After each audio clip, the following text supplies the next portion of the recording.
So the Shedeur Sanders, I want to talk about this. So here's a prime example. Shedeur Sanders, they had 3-day mini camp for the Cleveland Browns. And now Jimmy Haslam actually has some money. The Bengals owners and the Rooneys are near the bottom of the league in net worth.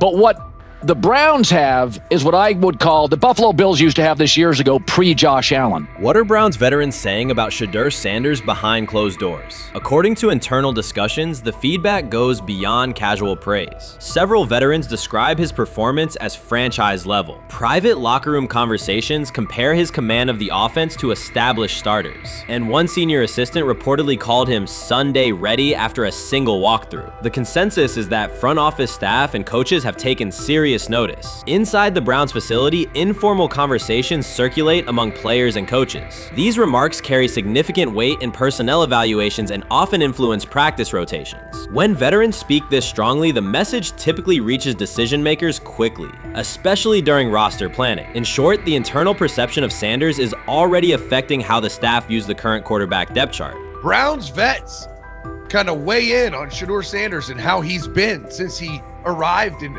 Cleveland, in Pound Town. And I think it's very, very important that we discuss it, because it'd be really easy for these vets to, this wasn't like a on-the-record interview. This is just kind of back channels into what the vets are saying, the rumors, but the sources telling us. And we have a couple quotes, but Shedeur Sanders, Cleveland Browns, it seems like it's going well. And it's almost like you don't want to talk about it. At the center of the growing internal buzz is Shedeur Sanders, the rookie who entered Berea with late-round expectations but is being discussed privately as a potential long-term starter. This is not a routine camp tale about an extra arm taking practice snaps. Sanders has seasoned teammates, players with playoff mileage, quietly reassessing his ceiling. Observers who overlook these conversations risk missing one of Cleveland's most deliberate personnel moves in years. Sanders is not on the roster because of his surname. The Browns reviewed their quarterback depth, weighed costs, and chose a controlled, development-oriented option they believe can stabilize the position. His presence is already changing practice dynamics. Veterans notice his pocket awareness, adjust routes to his timing, and acknowledge that he processes coverage at an advanced level for a first-year player. Leadership patterns in the huddle feel different. Sanders delivers with precision and composure that challenge defenders to reevaluate their calls. The strategic upside is clear. A 4-year rookie contract offers cap flexibility while other franchises cycle through expensive stopgaps. Coaches and front office staff view Sanders as a calculated investment, not a publicity experiment. Outside chatter still focuses on Joe Flacco's age or Kenny Pickett's development. Inside the facility, however, veterans pause film sessions to dissect Sanders' ball placement and progression speed. Position coaches highlight clips where he works through reads decisively and delivers on time, traits rarely attributed to rookies. Sanders' confidence is measured rather than theatrical. He moves as though the NFL tempo is familiar, and that calm spreads across the roster. Experienced defenders are rechecking the depth chart and asking if the quarterback competition is tighter than publicly acknowledged. Great kid, and whether it's a following that he's earned, I mean, that's something that he's done a great job of interacting with fans, and but he is a great kid. You guys will get to know him more. He's working like crazy, just like all the guys. He's another young man. These rookies, my office is downstairs. As they got to walk by my office as they come in. They come in early. And Shedeur, just like all those guys, he's in there early. He's getting his work done. He has not yet secured the starting job. Evaluations so far come only from brief practice periods, no comeback drives, no national headlines, just steady execution in shorts and helmets. In a league that celebrates splashy debuts, Shedeur Sanders is earning trust rep by rep. When he led college football in completion percentage and he threw almost 40 touchdowns for over 4,000 yards, how tall was he? Because they make it seem like he shrunk all of a sudden, RC. Oh, how lively was his arm? Because all I know is somebody did that.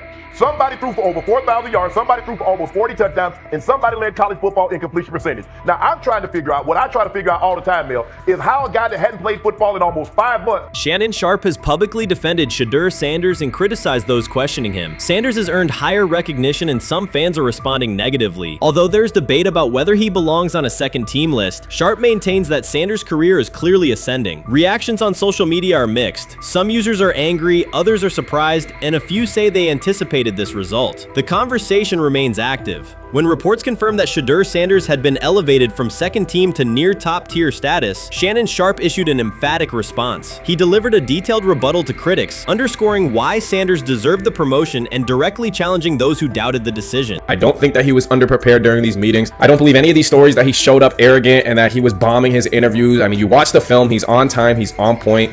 You watch his interviews, he answers like a 10-year NFL veteran. Like, he's clearly dominating OTAs. It's every single day there's a new report of how well he's doing for the Browns in OTAs. And I mean, you can say what you want, it's just OTAs. Okay, if that's your new narrative, then he's doing exactly what he needs to be doing. He's on point, he's on time, he's getting the respect of his teammates, and he's making plays. So we're gonna see years down the line, something's gonna come out that I don't know what exactly it was, but something will come out. Critics have been waiting for an opportunity to dismiss Sanders. They labeled him overrated, accused him of benefiting from nepotism, and claimed his profile came only from his last name and polished image. Within their own echo chamber, they cited every game in which he fell short of huge passing numbers as validation of their doubts. Since Sanders has begun receiving formal recognition, criticism has escalated. A wave of self-appointed analysts is dissecting his throwing mechanics and team role, and many online commentators now argue that his promotion reflects deeper problems within the sport. Shannon Sharpe rejected each criticism directed at Shedeur Sanders. During the broadcast, he turned a routine segment into a detailed examination, acting as presenter, interrogator, and fact-checker. Sharpe walked viewers through game film, season statistics, and scouting reports to show why Sanders merited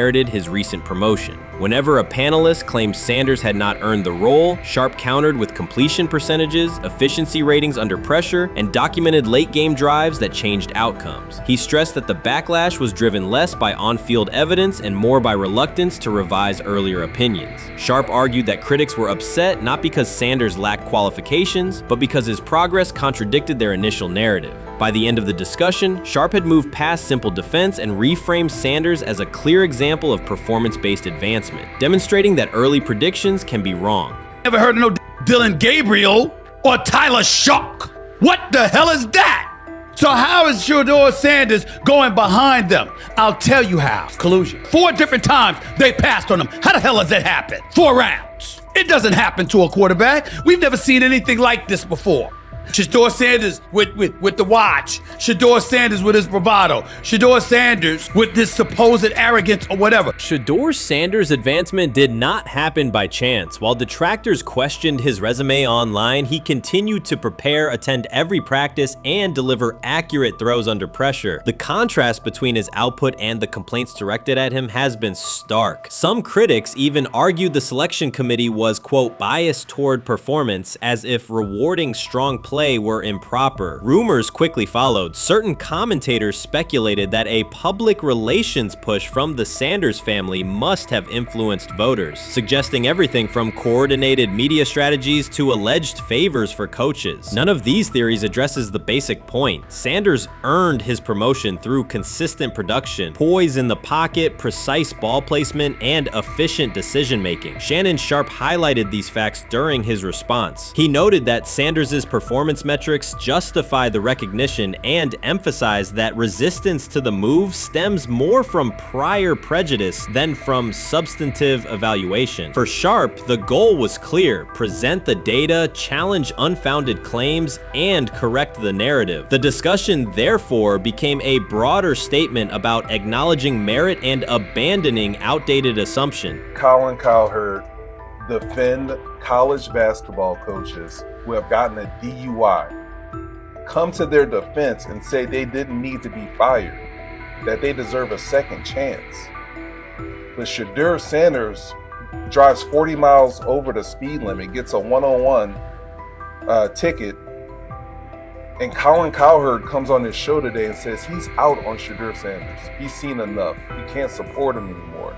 He can't be in the Shedeur Sanders camp because of the speeding ticket. Shannon Sharpe addressed commentators who portray constant doubt as expertise. Those who discount strong performances with "we'll see," but declare bust after a single mistake. He noted their belief that progress only counts if an athlete visibly struggles. Sharpe's response was methodical rather than emotional. He presented evidence, cited statistics, and calmly refuted each claim. Following his remarks, several critics began revising or deleting earlier posts, recasting themselves as longtime supporters of Shedeur Sanders despite having questioned behind him for months. Sharpe insists on accountability, naming specific individuals and dates while requesting public acknowledgement of prior errors. He argues that analysts cannot spend months undermining a player's potential and then quietly adopt a supportive stance once the athlete succeeds. These are serious, big-time, top-of-the-line playmakers that they have. If you can go 45 to 42 in the fourth quarter because your quarterback set the school record with 510 yards passing.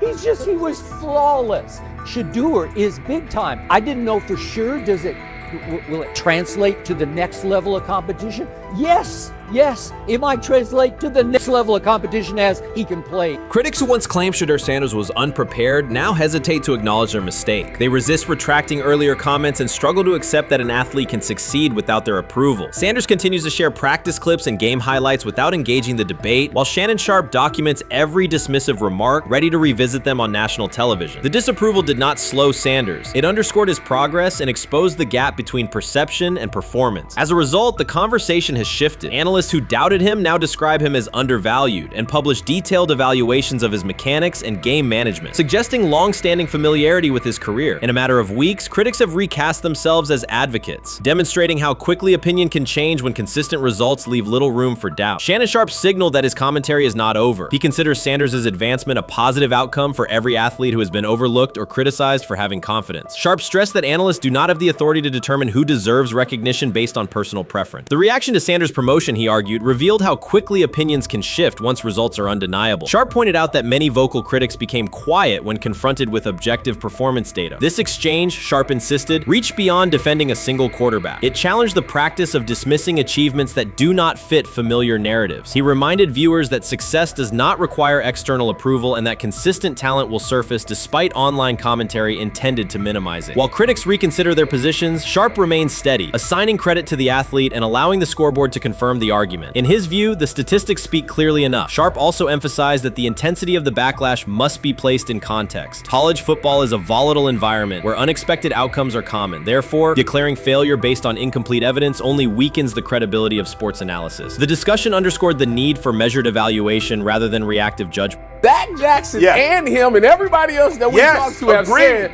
that Shedeur looks good. He looks really good. Yes. He looks better. And we got Zach that say Dillon Gabriel ain't even an NFL quarterback.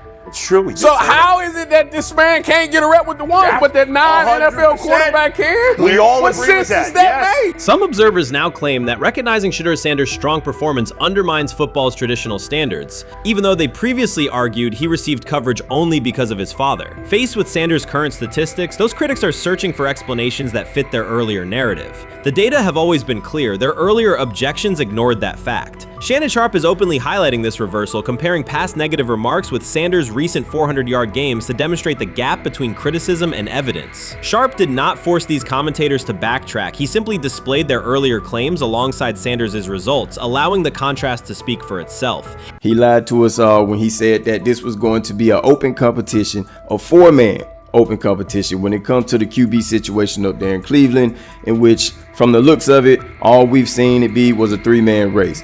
The only people that has been getting reps in with the first team or with the veterans are Joe Flacco, Kenny Pickett, and Dillon Gabriel.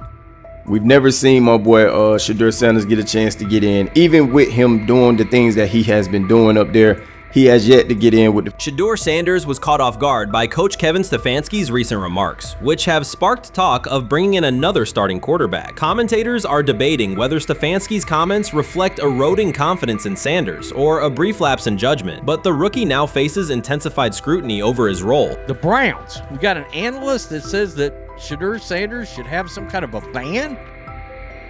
banishment of some kind. Come again? Say what? For what? And we've got, this would be more troubling. If I'm a Browns fan, and this is where we're going to start, potential dissension in the ranks of the front office and the coach.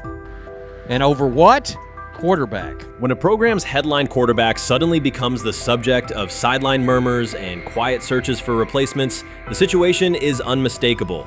It's a breach of trust. Shedeur Sanders, the passer who put Colorado back in national conversations with his production and profile, has just received a clear message that his job security is in question. Coach Kevin, the assistant previously considered to be in Sanders' corner, made remarks that ignited speculation about changing quarterbacks. Fans, analysts, and even Deion Sanders are now reassessing the team's unity and its true plan for the position. The comment was no accident. It was a deliberate signal that the staff may soon elevate a backup. For perspective, Shedeur Sanders did not step into ideal conditions last season. He was sacked so often that Colorado could have dedicated a locker to every opposing edge rusher who reached him. Could I possibly go to bat for Kevin Stefanski as a great head coach? No, I couldn't. Could you go to bat against him, saying he's a horrible head coach? No, I can't. I think that's why we fall in the middle. I think that's why in a lot of these discussions, and that's why a lot of the rankings, you see him right now in that 15 to 20 range, somewhere in that middle pack of NFL head coaches. I've said earlier, Kevin Stefanski has already been given more head coaches than any coach I've ever seen in Cleveland. Starting with the decision to move on from Baker and him clearly still having another level to get to in Tampa. Last season, Shedeur Sanders often had to operate behind an offensive line that provided minimal protection, yet he still delivered precise throws and critical drives. At times, he seemed to be carrying a struggling roster almost on his own. Despite the constant pressure, he never complained, never threatened to transfer, and never acted entitled. He remained with Colorado because he trusted the program, trusted his father, and believed in the team's larger mission. That loyalty is why Coach Kevin Stefanski's recent statement that the quarterback competition is wide open struck so sharply. The remark implies that Sanders' starting role is insecure, as though the player who absorbed countless hits while holding the offense together is simply another name competing with walk-ons and first-year athletes who are still learning the cadence. This goes beyond ordinary coach language about fostering competition. It introduces genuine uncertainty about the staff's confidence in Sanders and invites speculation that Colorado is actively assessing outside options through the transfer portal. By characterizing the position as vacant, Stefanski has planted seeds of doubt that could quickly evolve into rumors and undermine the stability of the locker room. I'm sorry, but when it comes to quarterback, I'm gonna defer to my head coach, generally speaking, especially one with Stefanski's track record and how he's viewed across the league. So this is interesting because it tells you Kevin Stefanski's not a Shedeur Sanders guy. And it also tells us who made these picks. Exactly. The Cleveland Browns made a rather awkward decision in the NFL draft, opting to take quarterback Dillon Gabriel in the 3rd round, well before he was expected to fly off the board. Then 2 rounds later, the Browns took fellow quarterback Shedeur Sanders. So what exactly is going on? Discussion has begun about whether Colorado is actively evaluating another quarterback and preparing for life after Shedeur Sanders. Analysts are debating whether Coach Kevin's move is calculated strategy or a misstep that jeopardizes team stability. Sanders remains a top NFL prospect, Deion Sanders' son, and the program's public face. His highlights dominate social media and his jerseys outsell the team's victories. Yet he is once again being asked to reaffirm his position. The issue is more than routine roster management. It intersects with the family dynamics that shape the program. By portraying the quarterback job as open, Coach Kevin signals to both Shedeur and Deion that the staff is willing to move on despite Sanders' stature. For Shedeur, sitting through film sessions while hearing talk of potential replacements adds an unwelcome layer of uncertainty to an otherwise proven resume. The decision may reflect a desire for a quarterback with a different profile, perhaps someone more mobile and system-oriented, rather than a dismissal of Sanders' accomplishments. They have never loathed college football itself. They have resisted the people determined to reshape it. When Deion Sanders, black, direct, unapologetic, walks into a room of power brokers and speaks with authority instead of deference, critics recoil. During his playing days, they complained about celebrations and gold chains. Now that he is a head coach, mentor, and father, they label him something more polite, but just as dismissive, a problem.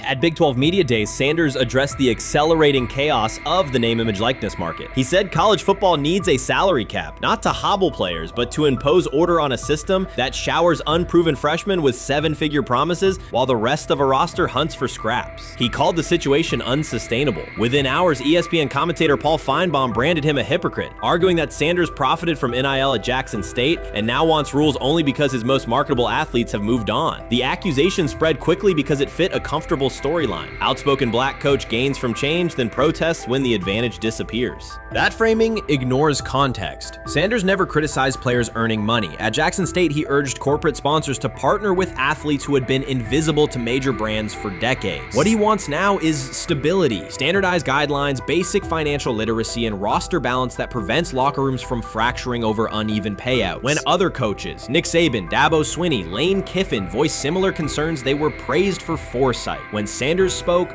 the tone shifted to suspicion. The difference is not the message, it is the messenger. Feinbaum's response followed a familiar script. When black leaders question the structure of the sport, their motives are interrogated, their credibility attacked, and their competence doubted. He did not level the same charge at Jimbo Fisher when Fisher complained that NIL disturbed recruiting. He stayed silent when Kiffin lamented the transfer portal. But Sanders, who raised enrollment and television ratings at Jackson State, brought unprecedented attention to Colorado in one season and consistently mentors players beyond football, was called opportunistic. Feinbaum dismissed the cultural impact Sanders created, the exposure for historically black colleges, the draft pick developed, the infrastructure improved, reducing his work to a marketing stunt dependent on star sons Shedeur and Shiloh or two-way standout Travis Hunter. Sanders did not retaliate. He returned to practice, media obligations, and recruiting. His confidence is rooted in faith and in the responsibility he feels toward young athletes whose lives will extend decades beyond their highlight clips. When he asks for NIL boundaries, he is thinking about freshmen handed large sums without guidance,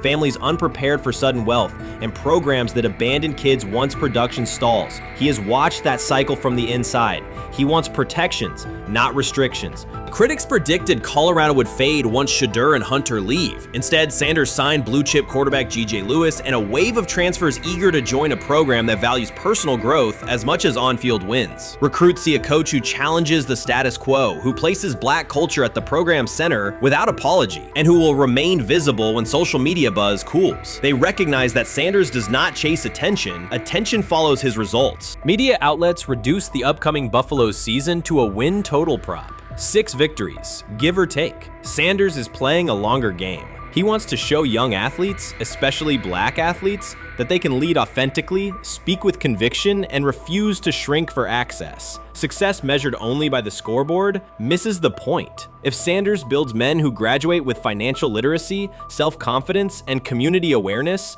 he will consider the mission successful, even if Colorado finishes with 5 wins instead of 10. None of that registers with commentators invested in an older hierarchy. For them, leadership should remain predictable, reserved posture, muted tone, minimal cultural expression. Sanders contradicts that image. The possibility that his methods could spread to other coaches, to other programs, threatens a model that has kept decision-making and revenue streams concentrated for generations. So the debate is not about hypocrisy or payroll ceilings. It is about control of the narrative and who is deemed qualified to write it. Sanders refuses to surrender that authority. He knows order is necessary. He also knows whose voices have been ignored whenever real reform is discussed. By speaking plainly, he forces television panels, athletic directors, and conference commissioners to confront issues they would rather defer: financial education, equitable resource distribution, and consistent national standards. Whether Colorado exceeds betting lines this fall will not change the trajectory Sanders has already set. He made Boulder relevant, energized recruiting beyond traditional power corridors, and broadened college football's cultural reach. That influence will persist long after social media debates cool. If his call for NIL structure eventually becomes policy, as the NCAA and Congress now contemplate, Feinbaum's soundbite will fade, while Sanders' imprint endures. In the end, accusations of hypocrisy say more about the accuser than the coach. Sanders has remained consistent: empower athletes, hold adults accountable, and inject stability before unchecked money corrodes the locker room. The people who stand to lose clout in that environment prefer the chaos they can manipulate. Sanders prefers a system that nurtures the players who make the sport worth watching. His advocacy is rooted in experience, not self-interest, and his critics will have to decide whether to engage with that reality or keep shouting from the sidelines.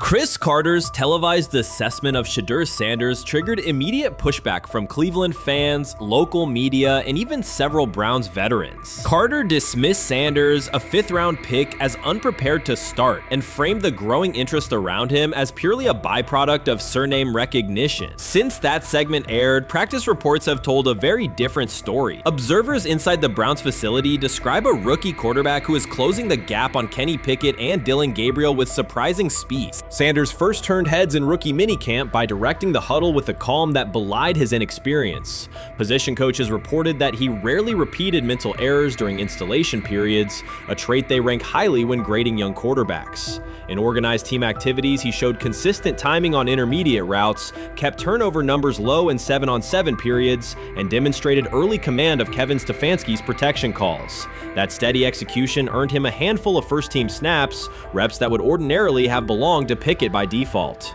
By mandatory minicamp, the rotation had shifted again. Practice notes from beat reporters detail the rise in Sanders' workload each day. Red zone series against the starting defense, 2-minute drills, and full field scrimmage possessions in which he checked out of called plays when fronts dictated it. Mary Kay Cabot, initially skeptical Sanders would challenge for game day snaps in 2025, wrote after consecutive sessions in mid-June that his footwork, release speed, and pocket management had, quote, meaningfully tightened since rookie camp. Her tone marked a clear departure from early spring projections that labeled Sanders a long-term developmental project. The broader quarterback context in Cleveland magnifies that progress. Deshaun Watson's availability and form remain uncertain after 2 injury-interrupted seasons, while Pickett's transition from Pittsburgh has been uneven. Dillon Gabriel's arm strength is evident, but coaches continue to stress hesitation in his full-field reads. Against that backdrop, Sanders' quick decision-making and mechanical efficiency have begun to look less like a pleasant surprise and more like the roster's most reliable short-term plan. Inside the locker room, acceptance has followed performance. Wide receivers cite Sanders' ball placement on outbreaking routes, noting that the ball routinely arrives on the upfield shoulder, a small but essential detail that allows for yards after the catch. Offensive linemen appreciate his pocket awareness. Joel Bitonio remarked privately that Sanders slides up instead of bailing when edge pressure flashes. Defensive backs say his eye discipline forces them to hold coverage longer than they expected against a rookie. Such cross-positional respect develops only when day-to-day tape shows tangible improvement. The reaction to Carter's critique highlights a recurring double standard applied to young black quarterbacks. Traits celebrated as swagger or confidence in other players were labeled arrogance when associated with Sanders, yet the quarterback himself has not responded publicly. There have been no subtle social media jabs, no mention of critics in interviews, only repeated references to competing for every rep and learning from veterans. That measured approach, combined with hard evidence from practice, has softened earlier doubts among coaches who prioritize demeanor as much as arm talent. Within the coaching staff, the discussion now centers on readiness thresholds. Stefanski's scheme relies heavily on quick rhythm throws, defined reads, and disciplined pocket movement. Those requirements align with Sanders' strengths: a compact release, willingness to target the middle of the field, and instinctive timing on RPO concepts carried over from his college tape. Staffers reviewing cut-ups from joint practices note that his internal clock already approximates NFL speed, a metric they did not expect to see until mid-season at best. If that trajectory continues through preseason games, the Browns face a consequential decision. Starting a 5th-round rookie 6 weeks after training camp opens would unsettle salary cap assumptions, depth chart politics, and external perceptions of organizational stability. Yet the internal mandate remains clear: the most prepared quarterback will play. That standard places Sanders in genuine contention because every practice metric used to grade readiness, turnover ratio, red zone efficiency, third down conversion rate has trended in his favor since early June. The organizational stakes are considerable. Cleveland has cycled through starting quarterbacks at a startling pace over the past decade, shifting from first-round investments like Baker Mayfield to high-cost gambles such as Watson, each move packaged as the long-awaited solution. A rookie chosen outside the first 100 picks ascending to the top of the depth chart would challenge long-held league assumptions about draft pedigree and opportunity. It would also validate the evaluation philosophy that prioritized Sanders' intangibles: processing speed, leadership presence, over conventional arm strength thresholds that pushed him down the draft board. Carter's televised remarks now sit awkwardly alongside daily updates from Berea. His critique relied on pre-draft labels and the presumption that a late-round passer with a famous father would need a redshirt year. Practice film contradicts that stance. Sanders checks protections at the line, manipulates safeties with shoulder fakes, and has reduced turnover-worthy throws and full-speed sessions to single digits. Statistics normally cited for veteran backups, not rookies. The longer that evidence accumulates, the more Carter's comments appear rooted in legacy bias rather than objective performance review. None of this guarantees Sanders will open the season under center. Preseason defenses test quarterbacks in ways practice cannot. Defensive coordinators will disguise pressure and boundary rotation to force late decisions. Sanders must show he can adjust protections and exploit mismatches without the benefit of a controlled environment. Yet within the Browns facility, the conversation has shifted from if he will be ready to when. Quiet confidence from Amari Cooper and other veterans suggests they believe Sanders can steady an offense searching for consistency more than highlight reel heroics. Sanders' rise also affects long-term roster calculus. If he earns the job and performs competently, Cleveland gains starter-level production on a cost-controlled rookie contract, freeing cap space allocated to other positions. That scenario could reshape roster-building strategy in a division featuring Joe Burrow and Lamar Jackson, quarterbacks whose contracts consume significant percentages of team payroll. A capable, low-cost starter would allow the Browns to reinforce their offensive line and secondary while retaining core veterans, a competitive advantage few teams enjoy. For now, the focal point remains daily improvement. Sanders continues to arrive before sunrise, reviewing the previous day's install with the quarterback coach, then staying after practice to throw on-air routes with receivers low on the depth chart. Coaches track those habits closely because consistent routine underpins performance when adversity strikes in live games. Each incremental gain strengthens the argument that readiness depends on preparation and aptitude, not draft slot. Carter's segment reminded the league how quickly assessments can become outdated when they lean on perception over evidence. Sanders' steady climb up the depth chart underscores the counterpoint. In the NFL, tape is the final arbiter. Should Sanders translate practice efficiency to preseason success, the Browns may discover that the solution to their long-standing quarterback riddle arrived quietly in the 5th round, carrying little more than confidence and a willingness to work. Rich Eisen addressed the armchair analysts and online critics head-on. Shedeur Sanders just received his opportunity, and the backlash arrived immediately. Eisen responded with a clear, point-by-point case explaining why the criticism misses the mark. If you thought Shedeur's rise was rapid, Eisen's analysis puts it in proper context. Here's what he laid out on air. Already speaking in Cleveland high schools. Weekend after, flying out immediately to get to work. But his character's terrible, right? You know, and listen, oh, he interviewed bad, you know. According to who? The New York Giants? No offense, Bert. The same New York Giants that gave Daniel Jones a huge contract and let Saquon Barkley out the door. That's the intel we're trusting here? That was for him to celebrate. He just made, I mean, look, he put in work in college. He had the privilege of being coached by his father, which we all would love and do. Turned around not one but 2 programs in college football. And then literally for any athlete, being drafted at the highest level is a success story in itself. Rich Eisen delivered a direct response to the critics. He addressed the online claims reducing Shedeur Sanders to Deion Sanders' son instead of evaluating him as a quarterback on merit. Eisen challenged those assumptions and refocused the discussion on performance, preparation, and opportunity. Say Kenny Pickett had strained his hamstring.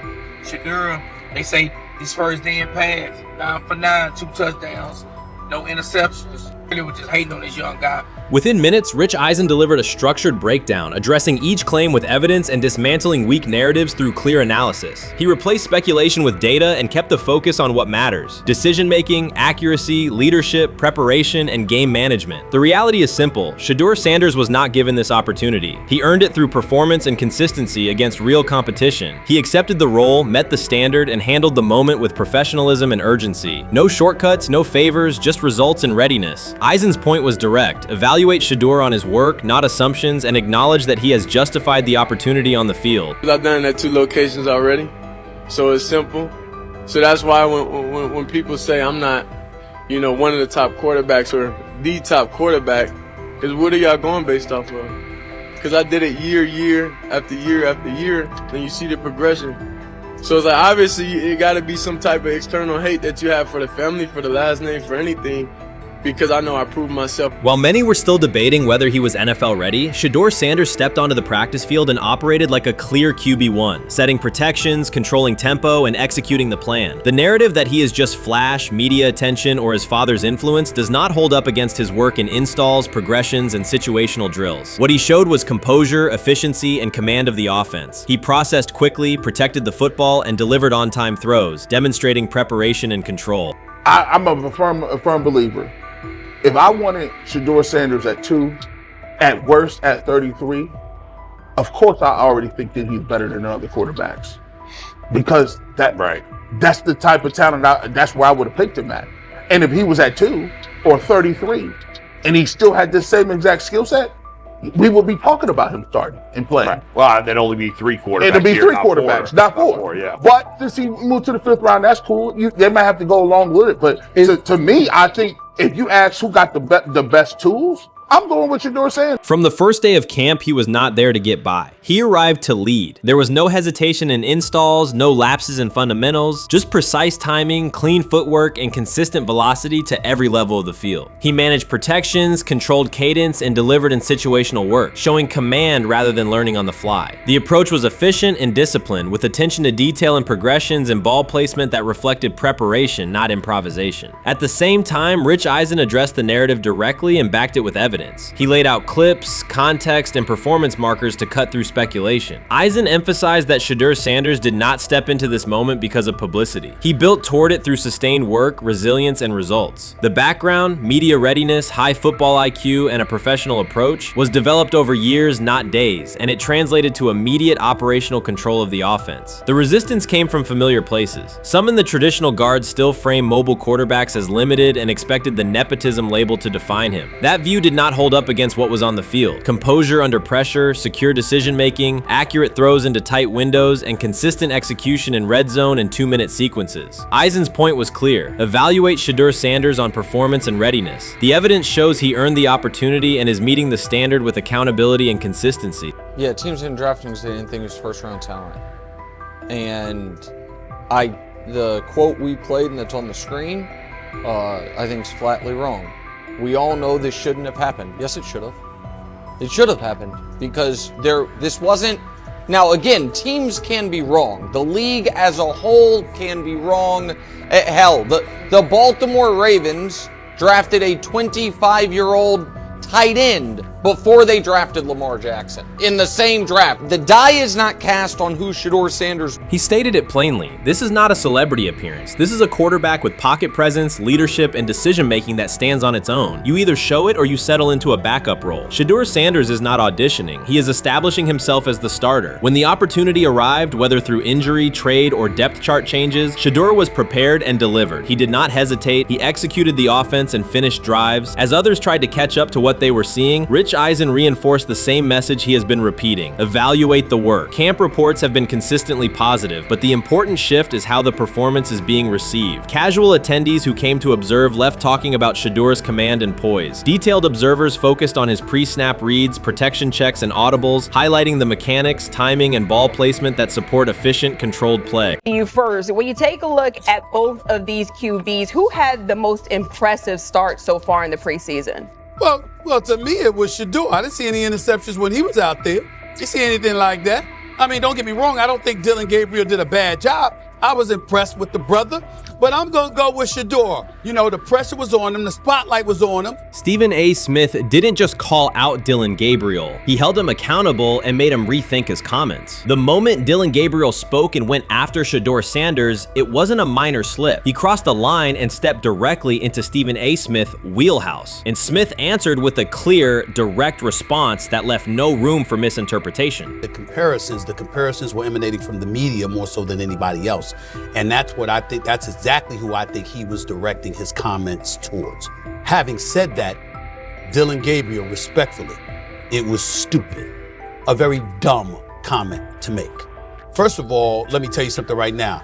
In every walk of life, far beyond the parameters of a football field. This wasn't casual sports commentary, it was a decisive critique. Dillon Gabriel's comments were taken apart by Stephen A. Smith with clear, direct points. Gabriel, a quarterback with solid stats but limited top-level achievements, chose to take a public shot at Shedeur Sanders. Shedeur, who has handled sustained media scrutiny and on-field expectations, became the target of an unnecessary criticism. Smith responded by challenging Gabriel's standing to make that claim and by defending Sanders on the facts. The outcome was clear. Gabriel overreached and Sanders didn't deserve the hit. Dan Orlovsky would sit up here in comparison to Shedeur Sanders, who did no such thing, and say, hey, thought he looked better. I thought, I got to give him the edge here. I thought it wasn't bad. A pick six and a fumble, and we can get over fumbles. Have you heard anybody say that? I know it's possible. Have you ever heard anybody say, get over? Stephen A. Smith responded immediately. As soon as Dillon Gabriel made his comments about Shedeur Sanders, Smith delivered a clear, point-by-point critique that drew national attention across the NCAA media cycle. Dillon Gabriel has a reputation as a good quarterback, not a dominant one. He can post strong numbers against opponents like Tulsa, but his performance has been inconsistent when the stakes in competition rise to playoff level. Well, those who produce get treated differently than those who don't. What he said echoes the mentality of all of America practically, and most certainly the world, as we see things being globalized more and more every day. It was a stupid, idiotic, immature comment, because clearly you were feeling the heat because a lot of people was talking about how Shedeur should be QB. Dillon Gabriel is a capable quarterback, but not a standout. Even so, he chose to talk down to Shedeur Sanders, a quarterback who has navigated constant scrutiny and pressure and still represents the future of a program that was struggling before he arrived. The comparison was weak. The criticism was unnecessary. Stephen A. Smith recognized that and dismantled Gabriel's argument with a clear, direct response. How the Browns react to this, how the locker room reacts to this, how Shedeur reacts to this, because it was a clear shot at Shedeur. But let's say Dillon Gabriel's talking about the media. How could you be a brand new quarterback in the NFL and the first time you get behind a mic after your first game, you throw the media under the bus? That's arrogance. Stephen A. Smith excels in moments like this. When Dillon Gabriel made his remarks about Shedeur Sanders, Smith responded with a focused, direct critique. He questioned Gabriel's standing to make that claim, noting that Gabriel has transferred between programs and has not been a Heisman finalist. Without theatrics, Smith laid out why Gabriel's resume doesn't justify taking public shots at Sanders. Smith's point was clear. Targeting Shedeur Sanders, a quarterback central to his program's future and consistently under intense scrutiny, was misplaced. Gabriel's criticism lacked the substance to support it, and Smith methodically showed why. Today on his 42nd I want you to be meaner birthday. That's number one. Number two, after the game, the Browns head coach Kevin Stefanski said there was a mix-up in the routes and that players were in the area that they shouldn't have been. Look at Stephen A's face. Look at Stephen A's face.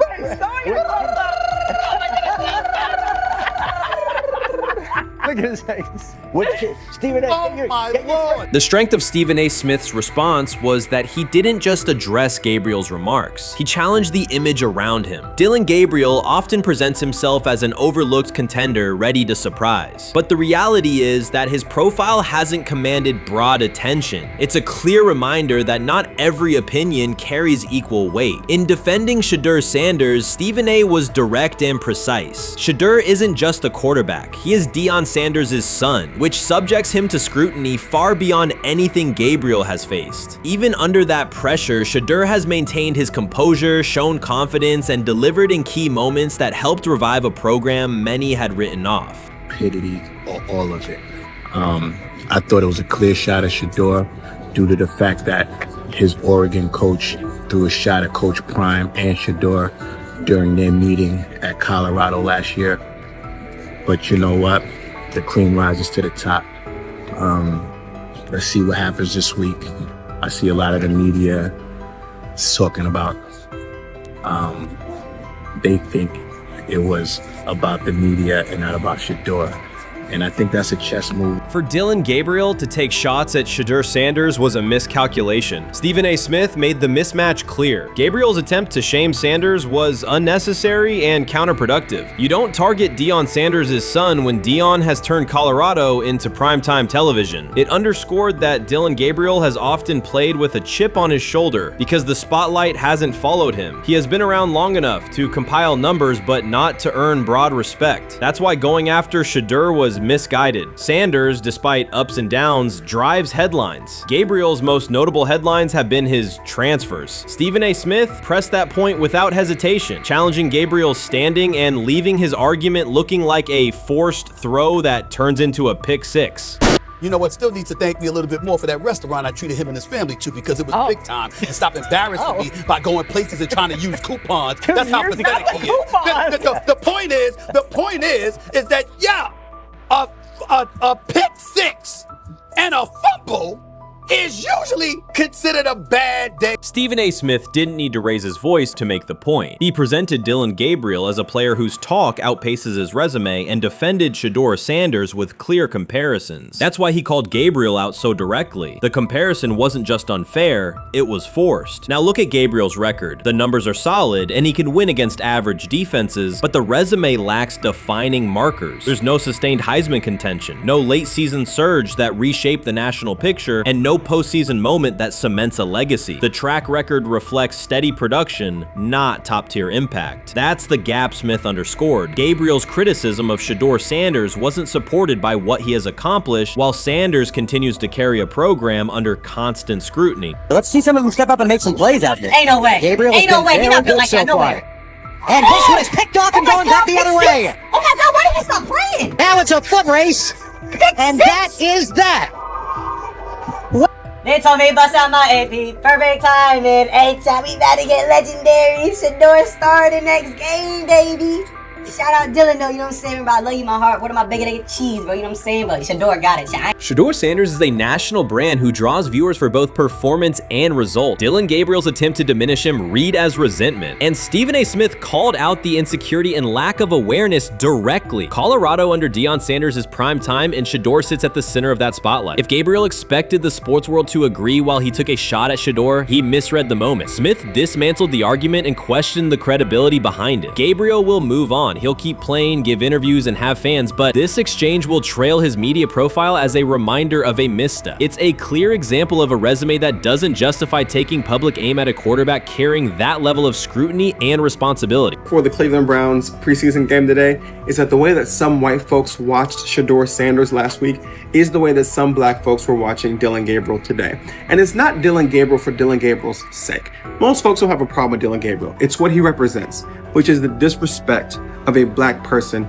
for no other apparent reason than they are a confident black person. Dillon Gabriel thought he was aiming up. Instead, he was placed back among quarterbacks who are good but not great. Stephen A. Smith made the central point. Dillon Gabriel doesn't shape the conversation. Sports are about narrative as much as numbers, and Gabriel's story doesn't move the culture, while Shedeur Sanders does. Smith highlighted that contrast clearly. By the end, Gabriel's credibility had taken a measurable hit. The critique was decisive and sent a broader message to any player considering public shots at Shedeur Sanders. If you step into that debate, you will be held to a higher standard and your resume will be tested. Dillon Gabriel learned that the hard way. Grab hold of the starting job. Yes, but I don't think we're going to know which one until we get deep into August. Now, I think, you know, we tracked the reps everybody was getting at practice throughout the OTAs and minicamp. But when you talk to people there, they just want to make sure everybody got what they needed. And that, you know, Kenny Pickett, we find out if he has the goods to be the starter. Joe Flacco, they back him off a little bit. He's 40. He may not need as much. The rookies, Shedeur Sanders and Dillon Gabriel, what do they need to learn to make the transition from the college game to the pro game? That's what the spring was about for the Browns quarterbacks. Now, Shedeur Sanders has moved from social media celebrity to on-field standout, and ESPN now lists him among its first-team candidates. Reactions are split. Some fans are impressed while others are skeptical. Whether this reflects Deion Sanders' long-term strategy or simply Shedeur's rapid development, the story is drawing widespread attention. Here's a look at what led to this moment. They never planned on taking him. The problem is, like Ocho Cinco said, you got somebody that has endeared himself to the locker room. And guess what? The difference between him and Tim Tebow, the biggest one, is he can play. He can throw the ball. Tim Tebow running around being an H-back. He can throw the ball. And he's done everything he needs to do. He ain't saying nothing. He ain't rocking the boat. He ain't mad about the reps. He ain't mad about none of that. all the people out there want to see is this, like Tyver said earlier. We want to see what he can do with Jerry Jeudy. Online reactions are sharply divided. Some fans strongly support Sanders, while others argue he is overrated. Traditional analysts cite statistics and claim his recognition comes mainly from his father's name. Sanders supporters are actively celebrating his rise and already predicting a future NFL career. Sports media outlets have made his candidacy a central topic of debate. The discussion now extends beyond statistics and victories to include his marketability, public image, and on-field presence. Sorry, is Shedeur Sanders going to get a chance to win this job? Do you believe he gets a legit shot to win this job? Listen, I think first of all, the action's going to really start in training camp. Like, forget all the OTA stuff. You don't win a job in OTA. The real action starts in training camp. And just like Shedeur said, during the mini camp, when it's time to take your reps, you got to make the most of it. Because I think early on, there's going to be a lot. Remember, Joe Flacco didn't hardly practice in OTAs and mini camps because they were giving the young guys. Right. So when he gets his opportunity, he's going to have to make the most of it. Analysts are closely reviewing game footage to evaluate Sanders' decisions and mechanics, while others examine his social media activity to see how he balances content creation with quarterback duty. Shedeur Sanders' placement on ESPN's early first-team list has taken over the college football conversation. Supporters circulate his highlights and argue that his on-field production and leadership justify the honor. Skeptics claim the recognition relies too heavily on his family name and question whether his resume is strong enough for first-team status. Analysts are rewatching game footage to assess his reads, accuracy, and pocket presence, while others examine how he balances a high-profile social media presence with quarterback responsibilities. The debate has pushed other storylines, such as conference realignment and NIL issues, into the background, leaving fans and commentators focused on Sanders' performance, marketability, and overall impact on the sport. I'll keep saying it.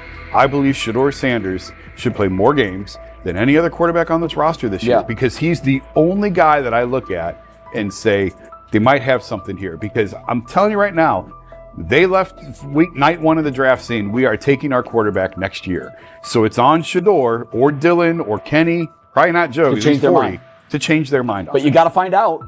You got to find out. Opinions differ on whether Sanders is benefiting from his family name or simply showing real progress, but the attention is undeniable. Social media is flooded with edited images elevating him to legendary status. Critics argue the first-team nod is driven by hype and marketability, while supporters point to his flashes of strong arm talent, field vision, and decision-making. Regardless of motive, the announcement has dominated the football news cycle and intensified debate over how much of his rise is performance-based versus media-driven. Highlight reels rarely show Sanders' turnovers, late-game mistakes, or inconsistent stretches. Being named to a first-team watch list suggests sustained dominance, something Sanders has displayed only in flashes. His selection appears driven as much by brand recognition and media appeal as by performance. ESPN's decision has intensified debate. Data-driven critics post statistics that question his resume, while passionate supporters predict awards and future NFL success. Commentators recall a time when first-team consideration required years of proven excellence. Yet many fans already see the announcement as confirmation that Sanders is on track for major college football honors. Shedeur Sanders has earned first-team reps when training camp commences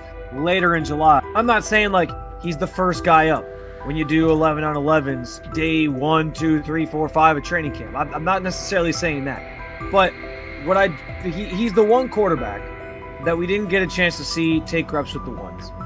But I think Shedeur has a chance to make this conversation interesting if he gets those reps with the ones and he has the same success that he did with the 2s, the 3s, and the 4s. I have confidence he can show you something, but I got to see it. We all got to see it before we can actually judge that. Some believe Deion Sanders is already preparing for an award ceremony, while others are furious, threatening to protest ESPN's credibility over Shedeur's first-team mention. Critics argue that honoring Sanders without a full season of elite play undermines college football standards. Supporters insist his performance and profile justify the recognition. The debate reflects a broader clash between traditional merit-based evaluation and modern brand-driven visibility. In today's landscape, first-team consideration is no longer only about statistics. It also involves marketability and audience engagement. Whether welcomed or rejected, Sanders commands attention and embodies the sport's shift toward both performance and personal brand. How you feeling? I'm getting there. You see what I got on, right? That's why I was asking how you help for it. Yeah, I'm getting there. See? Brian, what did they have to do? I had blood clots. Okay. And they amputated, But I work with it. Man. Yeah, I'm amputated, so I get that work done a couple times a day. Keep the blood circulating, blood flowing, but it's a new normal. And the best thing about here, we have a whole medical team on the second floor. Right. We have a whole medical floor, which is great. Deion Sanders is shaken, this time not by a hit on the field. In a sudden turn, Ryan Clark has uncovered a serious plot affecting Shedeur Sanders' NFL draft status, and the disclosure is reverberating across the sports community.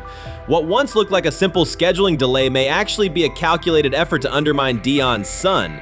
The facts suggest intentional sabotage, a breach of trust, and repercussions that could be far-reaching. This is no routine football headline. It is personal, and Coach Prime did not see it coming. The sports world loves to celebrate underdogs, yet it often takes even greater pleasure in tearing down rising stars. Deion Sanders is witnessing that cycle now, not from the sidelines as Coach Prime, but as a father. The lights in Boulder remain bright, the cameras keep rolling, and Sanders still wears his gold watches, sunglasses, and natural swagger. Still, behind that familiar smile is a man carrying deep pain as criticism aimed at his son mounts daily. How much of that is opening press conference saying, okay, we are family, saying that he was sent to do certain things? Do you feel like people got attached to that, or it just was the fact that prime time is at Jackson State? It's prime time. If my son plays cornerback, I want him to be around, in my opinion, the best cornerback ever to touch the field. That's right.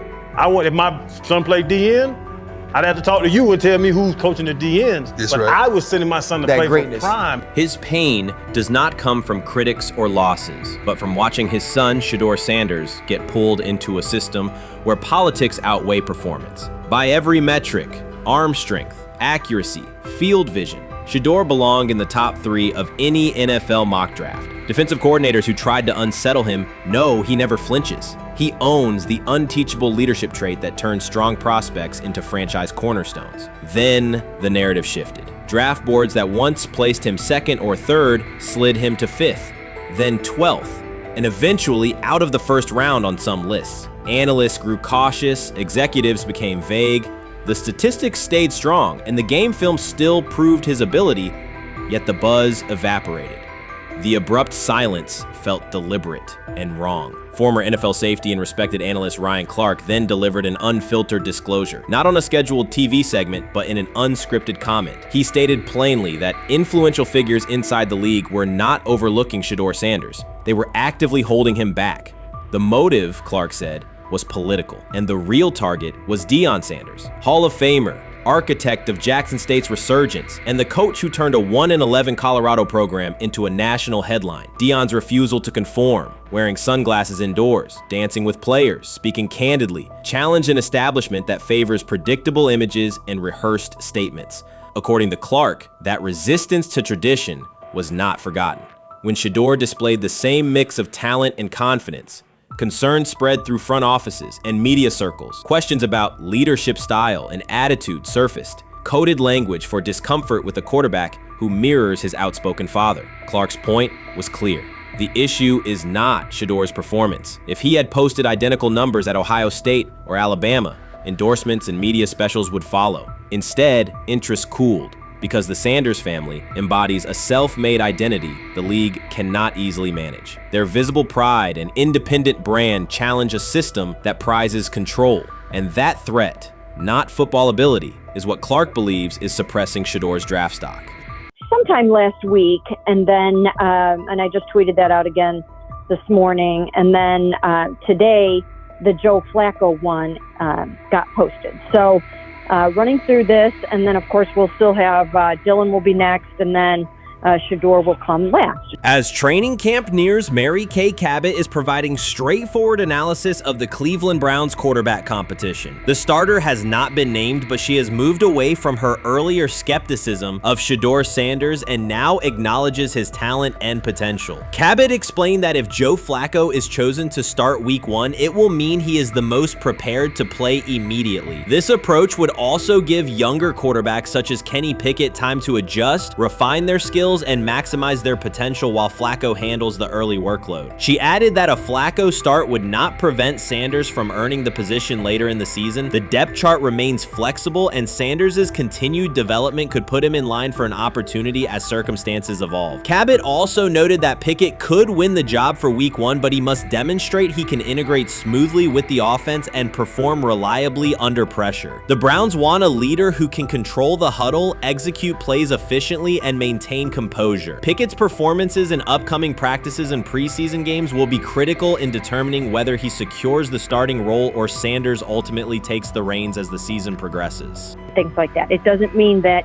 that Kenny can't swoop in there and steal that job by them, but he's really going to have to show that he has a complete mastery of this scheme and this system, and that they don't have to dial it back a lot to put him in there. So these will be some considerations, and I do think that that as the preseason goes along, it will become evident.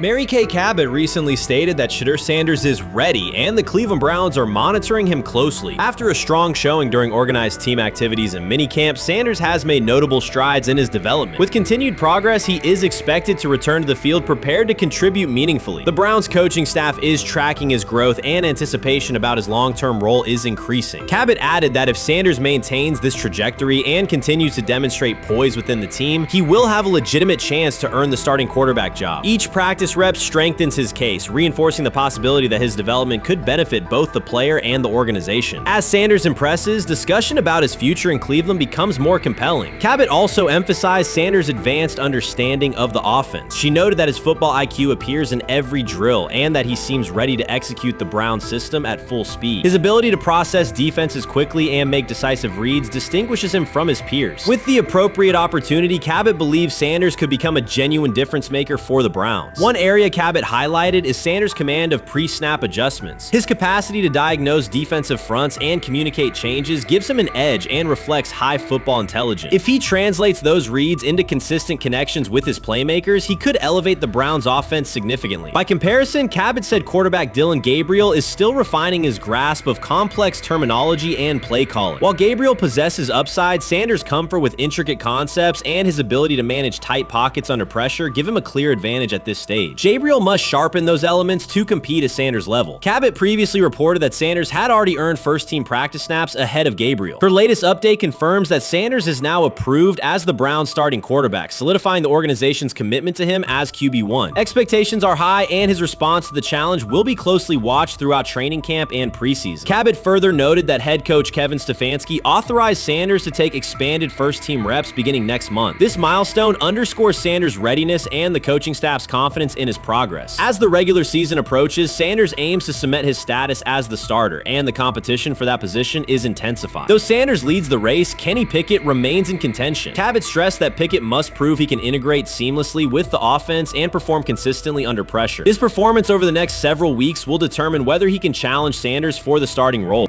With both quarterbacks vying for the top spot, the Browns' Week 1 starter will be one of the most scrutinized decisions of the upcoming season. For now, Cabot's reporting underscores Sanders' rapid ascent, strong football intellect, and growing command of the offense, qualities that position him well to lead Cleveland's offense when the opportunity arrives. Watson says he has been mentoring Shedeur Sanders at the quarterback position. The biggest failure in the NFL is now mentoring quarterbacks. The most overpaid underdeliverer at the position is now mentoring 2 rookie QBs and a Super Bowl champ. So what exactly are you mentoring him at? You have had 24 civil lawsuits that you paid off to go away. And when you play, you are as ass as those massage therapists are, apparently.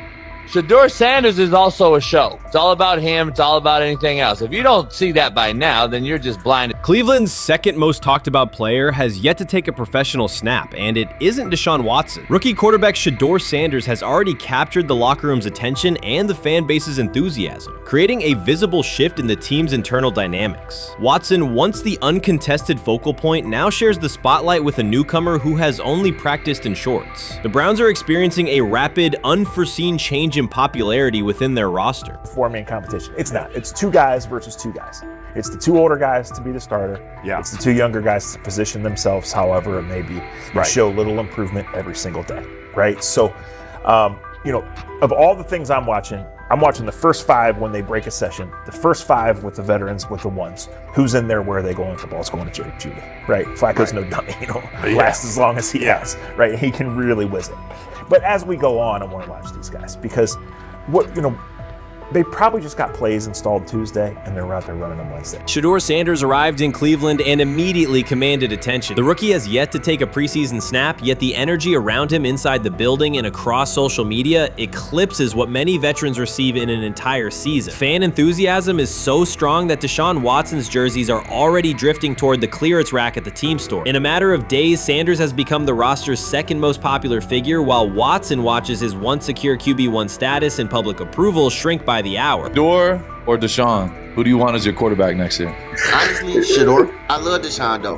Like, I don't understand all the hate for Deshaun. You get hurt and you get booed, bro. That's foul. That might be the foulest I ever seen. The Browns' social media staff posted a single candid photo of rookie quarterback Shedeur Sanders releasing a warm-up throw, and the response was immediate and overwhelming. Fans saturated timelines with edits of themselves alongside him, while Deshaun Watson's routine practice reps drew comparatively little notice. Although an official Sanders jersey has not been released, unauthorized versions are already moving at a pace that exceeds merchandise sales for several other AFC North teams. The surge in interest marks one of the most intense fan reactions Cleveland has experienced in recent memory. The excitement surrounding Shedeur also triggers a wave of criticism. Veteran analysts, anchored in a 1980s mindset, question whether his style will translate into lasting success. They focus on his NIL earnings, social media presence, and visible confidence, arguing that the image overshadows substance. To them, outward self-assurance appears to be a distraction rather than a competitive asset. Even a simple smile or brief display of personality is cited as evidence that he lacks the measured discipline they expect from a starting quarterback. Critics claim Shedeur Sanders is notable only because of his father, overlooking the performance he delivered at Colorado. Many of those same observers ignored the Buffaloes until Deion Sanders made national headlines, yet they now question whether his son has earned the attention. They want rookies to keep quiet, carry clipboards, and wait 2 seasons before challenging for a starting role. Sanders is disregarding that script from the moment he arrived. His presence has already turned Cleveland's quarterback discussion into a genuine 2-man competition before a single preseason snap. Deshaun Watson maintains publicly that the situation does not concern him, but it is hard to believe the pressure is not real. A fully guaranteed contract protects his paycheck, not his standing in the locker room. Sanders, meanwhile, is translating charisma and early momentum into tangible influence with teammates, coaches, and fans, reshaping expectations for who will lead the Browns on opening day. I'm a firm believer. If I wanted Shedeur Sanders at 2, at worst at 33, of course I already think that he's better than other quarterbacks. Because that's the type of talent, that's where I would have picked him at. And if he was at 2 or 33, and he still had this same exact skill set, we will be talking about him starting and playing. Right. Well, there'd only be 3 quarterbacks. It'll be here, 3 quarterbacks, not 4. Yeah. But since he moved to the 5th round, that's cool. They might have to go along with it. But to me, I think if you ask who got the best tools, I'm going with Shedeur. Shedeur Sanders has not taken a single professional snap, yet discussion about him has split NFL social media into 2 camps. One side already argues he should start immediately. The other worries about what that means for veteran quarterbacks like Deshaun Watson. Reporters now line the perimeter of Browns camp, scrutinizing every inconsistency in Watson's spiral and every precise throw from Sanders during drills. Each well-placed pass is clipped, posted to TikTok, and captioned as evidence of a future QB1. Cleveland is no stranger to quarterback drama, but this situation is different. Rather than cycling through another unproven starter, the franchise is dealing with a rookie who entered with more polish, public attention, and perceived readiness than most first-year players. Fans chant Sanders' name before he has appeared in a preseason game, while the established starter works to maintain his relevance. The atmosphere is not yet a full controversy, it is a countdown. Traditional analysts insist on the importance of experience and respecting the process, yet Sanders is progressing on the timeline set by the supporters who already view him as the next leader of the offense. The 2025 NFL Draft was expected to be Shedeur Sanders' moment. Many projected him as a top 10 talent and a headline quarterback in one of the most discussed college football storylines in years. Instead of walking across the stage on the first night, he waited through 3 days without a call. There was no celebration, only silence. When the phone finally rang at pick no. 144 in the 5th round, it was the Cleveland Browns. With that selection, the financial outlook changed dramatically. The Sanders family believes this was not a typical draft slide, but the result of coordinated action. They are pursuing a $100 million lawsuit alleging collusion across parts of the league. In the months before the draft, Sanders was consistently discussed among the top quarterbacks in the class. Television and digital analysts praised his poise, accuracy, leadership, and command. Scouts highlighted a 74.1% completion rate, record-setting stretches at Colorado, and his rise from an HBCU star to a national figure. Consensus expectations placed him in the first round or early second. Draft night unfolded differently. As picks accumulated, there was little indication that his name would be called. The atmosphere at his private gathering shifted from anticipation to doubt. When the Browns selected him late on day 3, projections for his first contract dropped from an estimated range in the mid-$30 million to approximately $4.6 million, with corresponding reductions in likely endorsements and long-term positioning. According to Deion Sanders and others close to the family, this was not about performance, injury, or conduct. They argue it was coordinated. Attorneys were contacted immediately. The allegation is straightforward. Sanders' value was suppressed intentionally. The family's position is that this was a calculated decision within parts of the league, not an isolated set of evaluations. The legal claims focus on communications that, if authenticated, could be significant. Internal emails, text messages, and owner-to-owner conversations. The family's representatives contend that these materials show a deliberate effort to avoid drafting Sanders in early rounds based on perceived image concerns rather than football merit. One message reportedly under review framed the decision in branding terms. Drafting Shedeur would mean inheriting the Prime brand. The complaint asserts that this view led some teams to discourage others from selecting him unless necessary, not for film-based reasons, but to avoid perceived attention and external pressure tied to his family's profile. A related thread involves speculation about team fit and willingness to play for certain franchises. Past public comments by Deion Sanders were interpreted by some as signals of an Eli Manning scenario. The family's view is that these were strategic statements, not ultimatums. They argue that rather than engage in discussion, teams chose a passive approach, no direct rebuttal, reduced contact, and a collective reluctance to invest a premium pick. If phone records and written communications corroborate coordination, these items could become central exhibits. Media tone shifted as the draft neared. Coverage that had emphasized production and leadership began highlighting intangibles, interviews, and perceived coachability. Anonymous sourcing appeared in multiple outlets, with claims that Sanders skipped combine drills out of arrogance, bristled at film critique, or told one club, "Maybe I'm not the guy for you," after a tense session. A widely cited line, "Nobody wants a celebrity backup quarterback," was voiced by Colin Cowherd and circulated as shorthand for risk.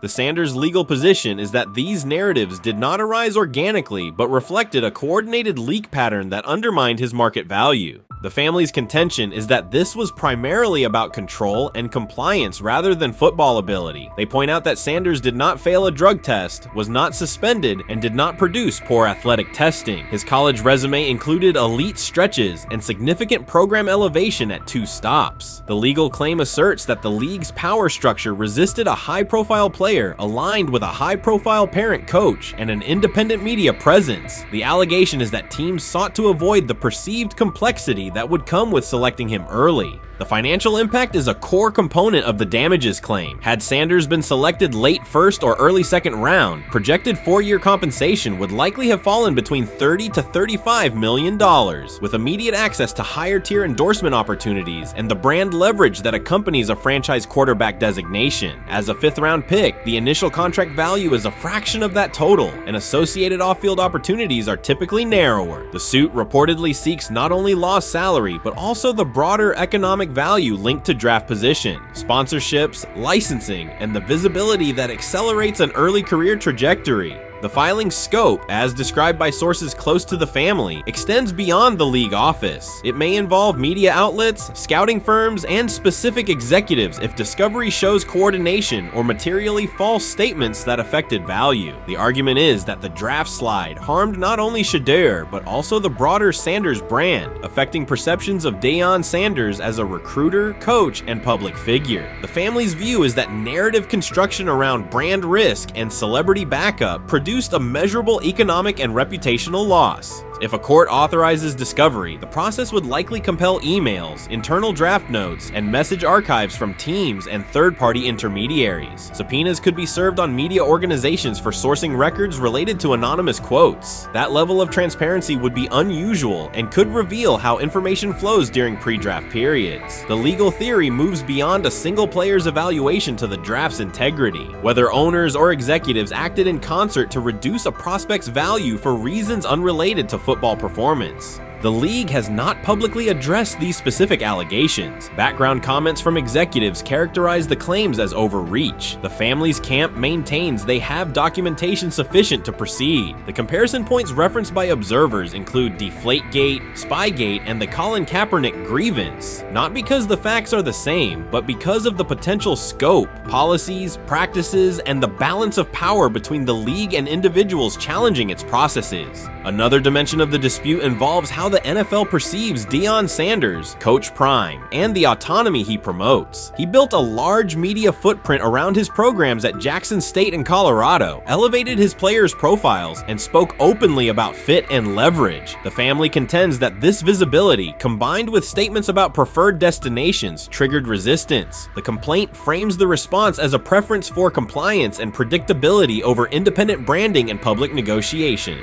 The suit also addresses the pre-draft decisions that critics point to: skipping the Senior Bowl, declining full workouts at the NFL Scouting Combine, and candid interviews about team fits. The family characterizes these as strategic choices commonly made by top prospects, not evidence of entitlement. Their view is that similar decisions by other players did not produce the same narrative because those players fit more comfortably within league expectations. The risk calculus is clear. Bringing a suit of this magnitude invites professional consequences. The family acknowledges that some within the league may react negatively. Their position is that the principle at stake, transparent and fair valuation, warrants the risk. The message they intend to send is that manufactured narratives and coordinated devaluation should face scrutiny, particularly when they affect earnings, opportunity, and reputation. If the case advances, several outcomes are possible. The court could find insufficient evidence of coordination, limiting the scope to individual judgments protected as opinion. It could also find enough to proceed to broader discovery, which would have implications beyond one player, including potential changes to how teams document evaluations and how media handle anonymous sourcing close to the draft. Agents might push for reforms, including clearer guardrails around leaks and standardized prospect communication records. For now, Sanders is working within the Brown structure. He has avoided public escalation beyond confirming focus on preparation and development. The lawsuit is a separate track managed by counsel. This dual approach, professional routine on the field and legal action off it, reflects the family's strategy. They intend to contest the process they believe harmed him while meeting club expectations day to day.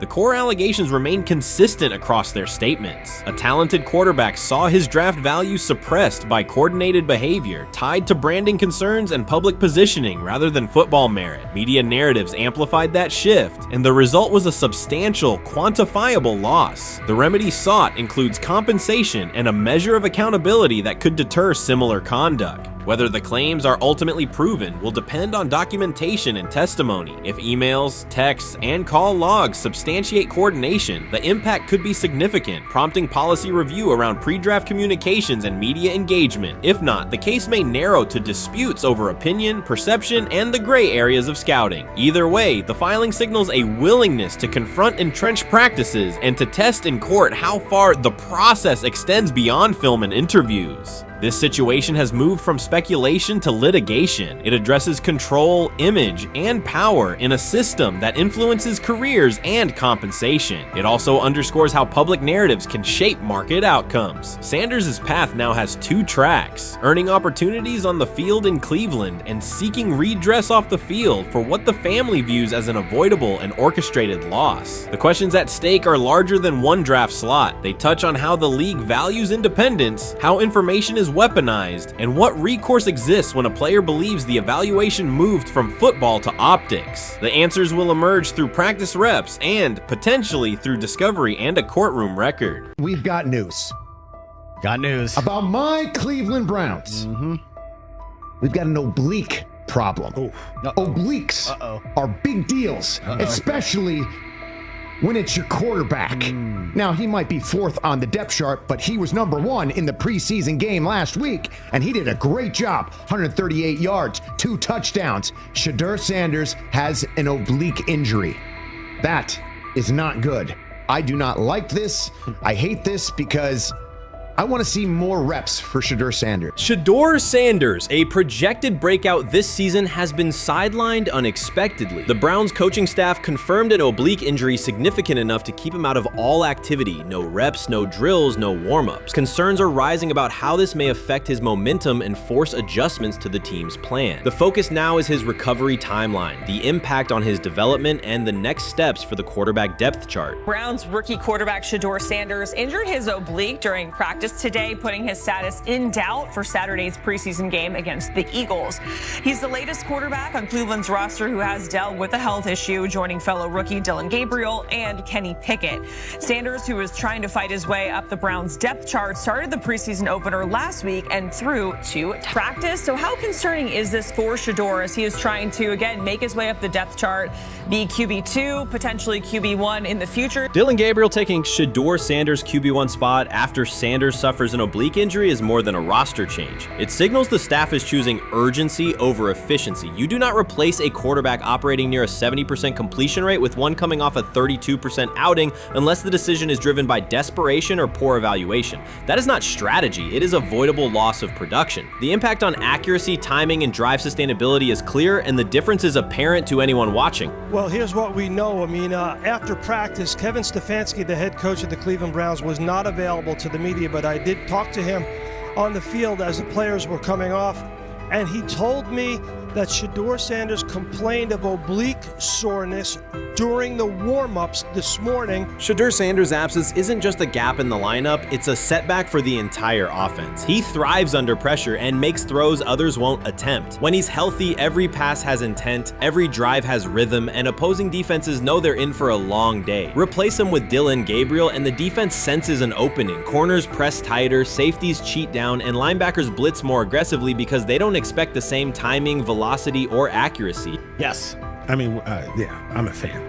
I'm not even going to try to hide it. Rich gets You guys are fans. Like, you guys talk about the Cleveland Browns quite a bit. Yeah, it's almost annoying to me. It aggravates people. Like, people don't like the fact that Rich talks a lot They about must love I'm here. But it's like, you know, you have a friend, and that friend's child is following in the family's footsteps. You want them to do well. I don't know why people have such an issue. I know Rich is supposed to be impartial, but it's kind of hard when you have that type of tie to it. But yeah, I'm rooting for Shedeur, man. And Dillon Gabriel's 32% completion rate isn't just poor, it's untenable at this level. A number that low needs no context. It means 2 misses for every completion. Weather, opponent, and play calls are secondary when efficiency is that limited. That output does not sustain drives or keep the full playbook viable, yet he is starting while Shedeur Sanders is sidelined. The contrast is clear. Sanders brings accuracy, timing, and command. Gabriel's recent performance reflects inconsistency and missed opportunities. Choosing Gabriel under these circumstances reduces offensive reliability and invites defensive pressure. It is a decision that sacrifices efficiency and field position.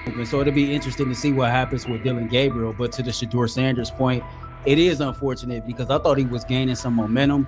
I know the practice that they had before they left for Philly, Daniel Oyefusi reported that he actually took the most reps of all of the quarterbacks. And that was the first time that had happened. It was the first time that he had went ahead of Dillon Gabriel, practicing with the twos, etc. So, like, coming off that stout performance against the Carolina Panthers, he was gaining momentum. If this were a clean evaluation, there would be no debate. Shedeur Sanders is the clear choice. He's accurate, composed, and consistent with a track record of high-level production. Dillon Gabriel remains a question mark, and not the kind that stresses defense. He's the kind that makes coaches consider leaning on the run to limit risk and protect field position. The reality is that injuries create openings for players who haven't earned them. Gabriel has stepped into QB1 while Sanders is out, but that reflects circumstance, not superiority. We don't know the severity of this oblique injury and whether it will even keep him out of Saturday's game against the Eagles. As for moving up the depth chart, I'm the Browns preseason sideline reporter. I was there Friday night when he burst onto the stage and set the NFL world buzzing. And yes, his demeanor was tremendous. His poise was tremendous. He did the things that were asked of him. But at the end of the day, he wasn't actually asked to do all that much. The real concern is how this could attach to Shedeur Sanders' reputation. The NFL is unforgiving about availability. An oblique injury for a quarterback isn't minor. It affects mechanics, torque, and timing. Even with a strong return, the injury-prone label can linger. For the Cleveland Browns, or any team seeking stability under center, that perception is toxic. Teams don't want a player they fear won't make it through October. That's the risk. Talent doesn't always overcome league politics. Once questions about durability start, they rarely fade. They surface in contract terms, roster decisions, and sideline evaluations. So Shedeur Sanders is injured again? If you were following along on social media today for the Browns' first joint practice in Philadelphia against the Eagles, wow, you were in for a tumultuous ride. I mean, all the reporters, both Browns and Eagles reporters, were pretty much flabbergasted at the fact that Shedeur Sanders was taking 0 team reps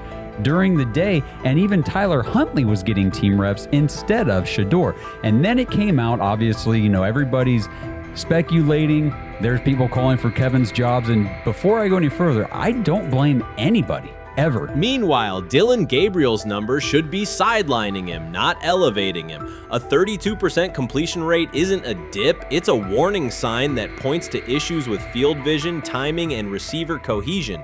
That's the quarterback taking snaps while Shedeur Sanders is out. Put their work side by side and the gap is obvious. Sanders shows consistent placement, timing, and footwork that reflect high-level execution. Gabriel's recent output introduces variability that shrinks the call sheet and stalls drives. You can't claim the priority is winning while starting a quarterback who isn't reliably delivering routine completions.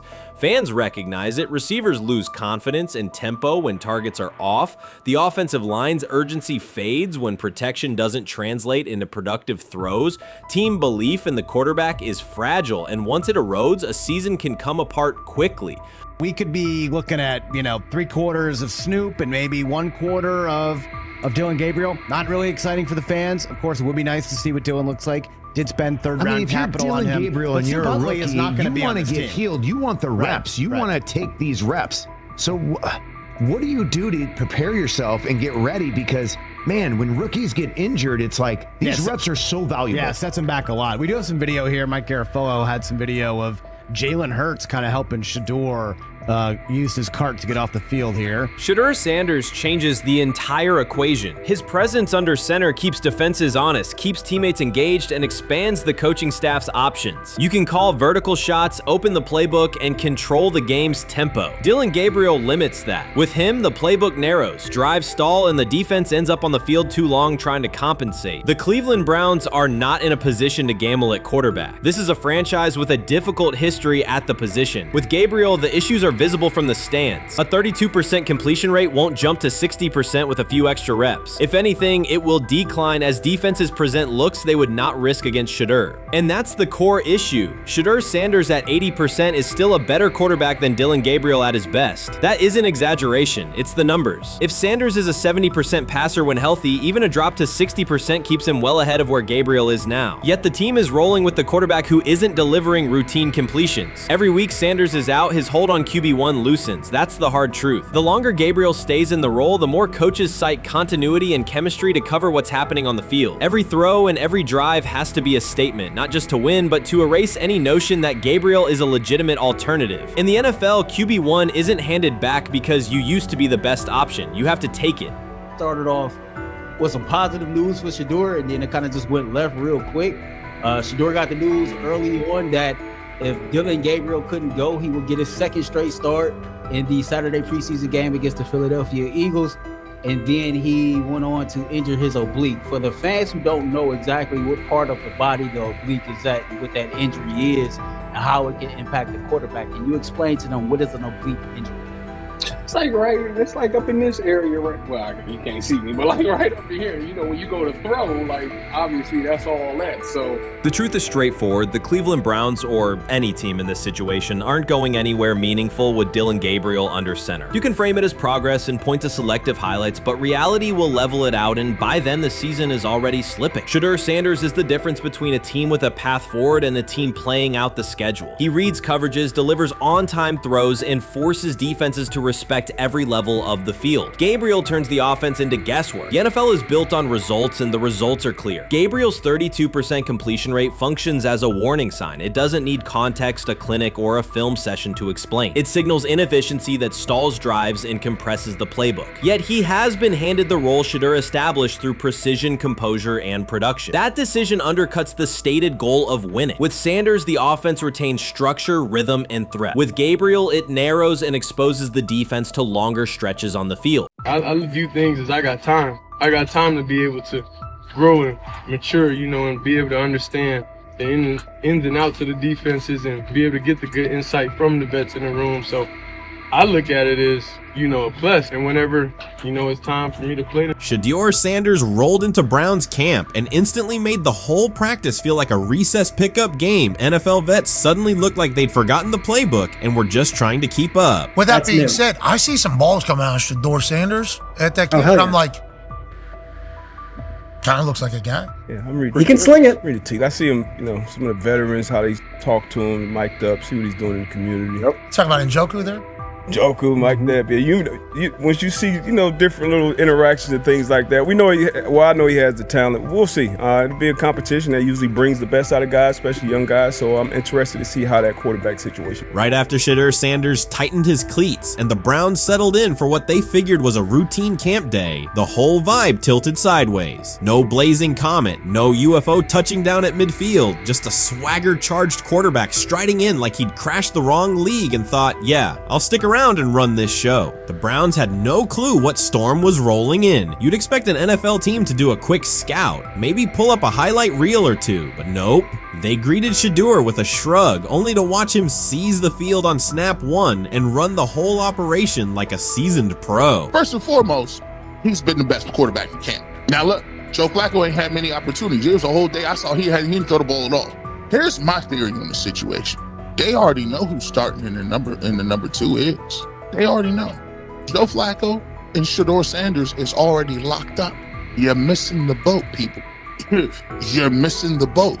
Your boy, Kenny Pickett and Dillon Gabriel, oh, they're fighting. Shedeur didn't merely clock in, he hijacked the session. One moment he's loosening his arm, the next he's roasting veteran QBs like faded names on busted draft boards. Defensive coordinators everywhere had the same gut punch reaction. Uh-oh. His pocket poise? Straight disrespectful. His timing? Psychic. And every pass left his hand like it was laser guided to its mark. While Shedeur Sanders was slicing up routes, the Browns secondary looked less like an NFL backfield and more like a gaggle of dads sprinting through a Saturday fun run. Big on enthusiasm, short on closing speed. Coaches fought the urge to slam the emergency horn. Players traded wide-eyed, "Are we serious?" stares, and someone even double-checked that a hidden camera crew wasn't about to pop out of the tunnel. But nope, this was pure Shedeur. Half cold-blooded surgeon, half highlight factory. He wasn't dropping a casual "I'm here," he was crafting a masterclass. From the first rep, the tempo changed. Shedeur Sanders accepted the snap with steady footwork, diagnosed the Browns' single high shell, and delivered a tight window seam route that forced the free safety to recover late. Throughout the period, he manipulated leverage with quick shoulder fakes, moved through full field progressions, and released on time from a balanced base, consistently putting the ball on his receiver's upfield shoulder. Cleveland's coverage struggled on multiple fronts. Safeties hesitated between deep half responsibilities and underneath support, creating voids at 15 to 20 yards. Cornerbacks and off-man were caught in trail position when Sanders used rhythm throws on 3-step drops, while those who tried press technique had their inside hand neutralized by his receivers' outside releases. Linebackers widened to match shallow crossers, leaving the middle hook unguarded for pivot routes and option digs. One corner attempted a line of scrimmage jam. Sanders immediately adjusted the route to a back shoulder fade, releasing the ball before the break and rendering the press ineffective. Over the session, he showcased pocket discipline, reclimbing to maintain throwing lanes rather than drifting, and finished with a series of anticipatory throws against cover 2 cloud, fitting vertical outs between the flat and deep half defenders. Sanders' combination of rapid post-snap processing, precise ball placement, and pocket efficiency exposed coverage mismatches at every level and highlighted communication gaps in the Browns secondary. By mid-session, the Browns defensive staff clearly recognized their calls were outmatched. Every adjustment, a roll to cover 6, a simulated pressure, a late rotate to 2 high, was neutralized once Shedeur Sanders confirmed the post-snap picture. Routes that had taken weeks to script were beaten by timing and location. Comeback set at 12 yards broke open before the corner's transition. Slot seam-outs dotted the void between the flat and deep half defender, and boundary receivers beat press with quick hand techniques, receiving the ball before the trail man could recover. Sanders' command was methodical. He used cadence to freeze plug blitzes, re-ID'd the mic when linebackers sugared the A-gaps, and maintained a firm base so he could reset and fire without resetting his feet. His receivers benefited from that rhythm. Top of the stem, eyes back, ball delivered on their upfield shoulder, allowing immediate transition to YAC. The Browns front tried a late stunt to compress the pocket. Sanders climbed 2 steps, re-spotted the shallow crosser, and delivered in stride, turning a potential sack into a 20-yard gain. What stood out most was how little ramp-up Sanders needed. From his first series, he processed full field concepts at tempo, cycling through progression reads without hitching. The poise under interior pressure, consistency in ball placement, and ability to manipulate zone defenders left the Browns' coordinated disguise packages ineffective and forced them into static coverage by the end of the period.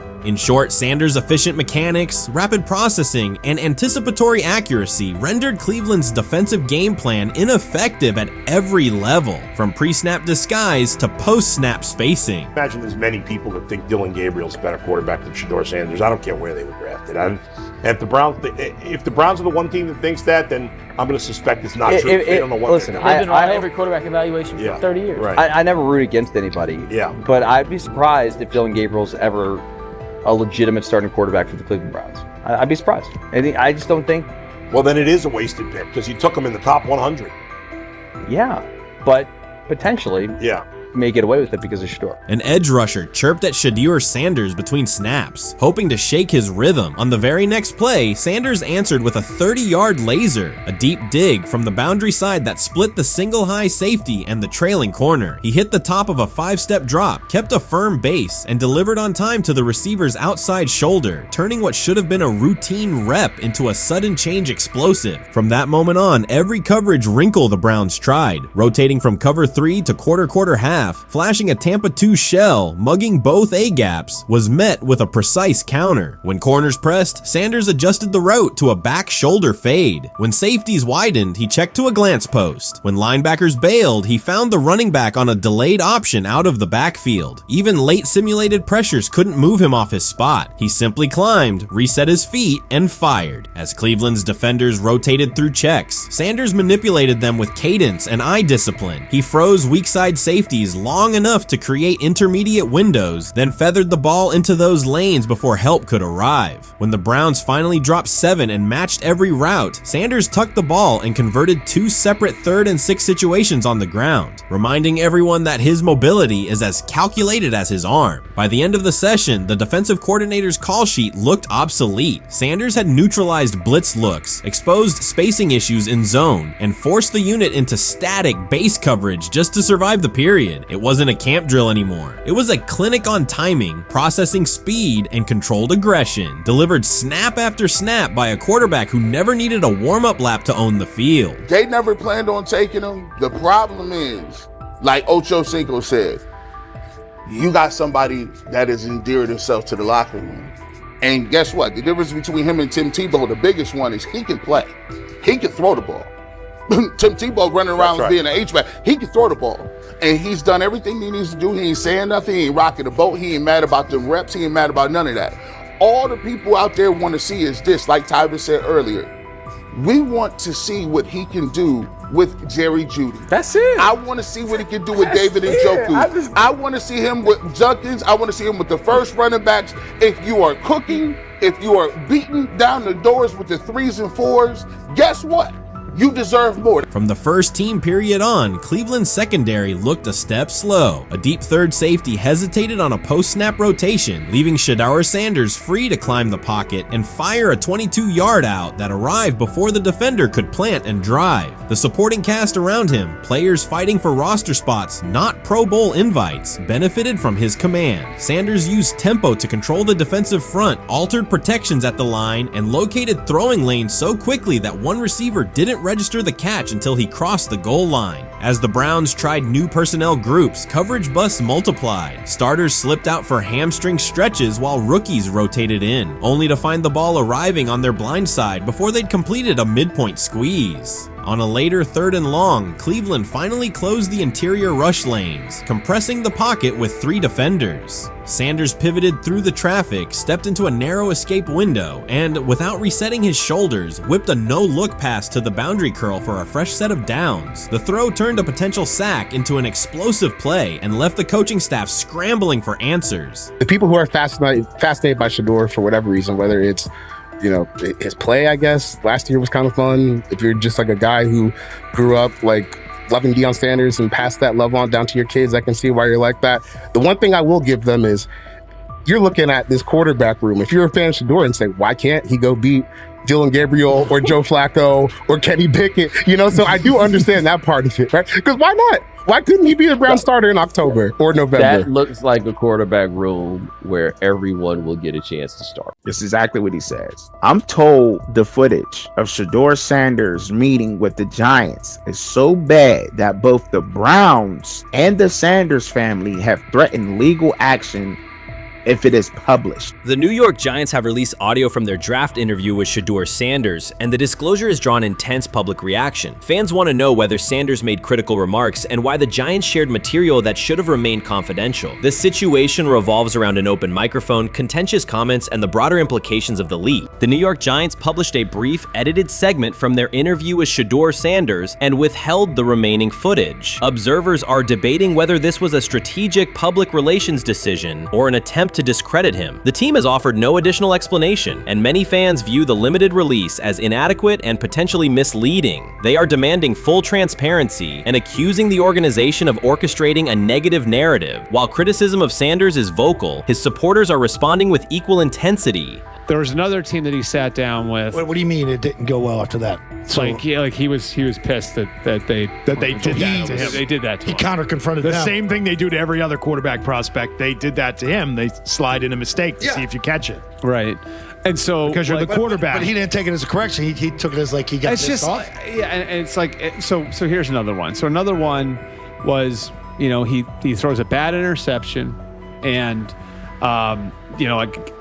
it was a deep throw early in the game, and he comes back and they go in the meeting, they show the interception. The Giants have released only a brief excerpt of the interview and are refusing to share the rest. Their decision has drawn criticism across TikTok, X, and Facebook, where many see it as a poorly handled public relations move. Fans are calling for the full recording to be published so the situation can be judged in its entirety. The GM is on film that the son, they asked the son last draft, who you think I should pick? His son you need to get the Jaden Daniels, big. This is what his son, it's on tape. You should go Jaden Daniels. He laughing at his son. And all right, cool, get Jaden Daniels. I don't even know how that tape got out. I wouldn't have let the get out. Shedeur Sanders appears unfazed by the situation. Although the Giants suggested he was more hype than substance, their handling of the interview has instead elevated his visibility. Analysts across major sports outlets are now discussing him more than before, keeping his name prominent in the news cycle. New York Giants. where these tapes at? You hear me? Because if Shedeur Sanders was so unprofessional, y'all would have leaked the tapes for the whole world could see, right? Cause understand, it's a lot of he say, she say.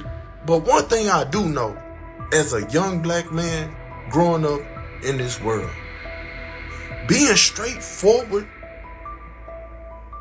and not sugarcoat anything. The Giants' PR team appears to reject Sanders' family connection outright, a decision many view as unprofessional and lacking nuance. Internal discussions seem to have dismissed quarterbacks with prominent relatives as poor fits for the organization, revealing limited awareness of public perception. The response was swift. A single edited clip ignited widespread debate on social media, with fans asking why essential segments were held back and what the team might be hiding. Critics argue that if the full interview contains nothing damaging, the club should release it in its entirety. Online discussion intensified immediately and continues to gain momentum. What they do during the film and the combine and the meetings is teams will install mistakes intentionally planted in the install, and they want you to catch them. Shedeur didn't, and when a coach called him out, once again, it didn't sit well.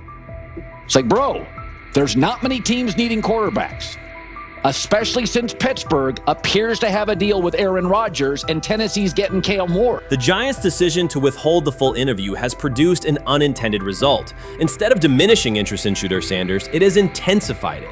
Media outlets and analysts are now examining every on-field rep, press comment, and public appearance as evidence of how he conducts himself under scrutiny. Each throw, adjustment, and answer is tracked and evaluated against league standards, reinforcing the view that he remains composed and professional. Many fans contend that the organization has misrepresented Sanders and suggest the issue may stem from the Giants' view of his father, Deion Sanders. They see the partial release as an attempt to raise doubts about his character by association. That perception has only made his profile more compelling. The discussion has shifted from whether he deserves a high draft position to how effectively he withstands sustained pressure. Sanders is now regarded not just as a talented prospect, but as a symbol of resilience, central to debates about transparency and organizational strategy. Even if the Giants eventually provide more context, the visibility they have created for him is unlikely to fade. The most fun yet the most difficult thing I cover and we cover all year long is not games, it's the NFL draft.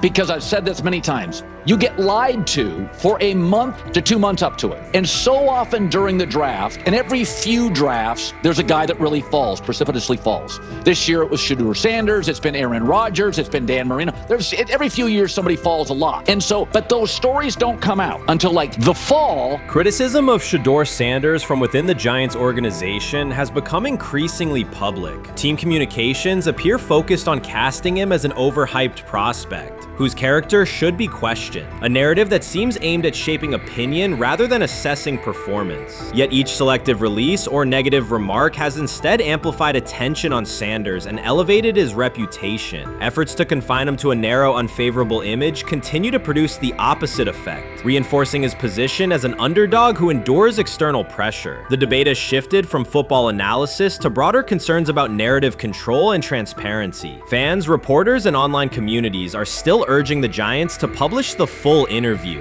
arguing that only complete context can resolve speculation. The organization's refusal to comply has intensified scrutiny and led many observers to conclude that the team underestimated public reaction and now faces questions it could have avoided with full disclosure. The tapes, the New York Giants have the tape. They definitely have the tape.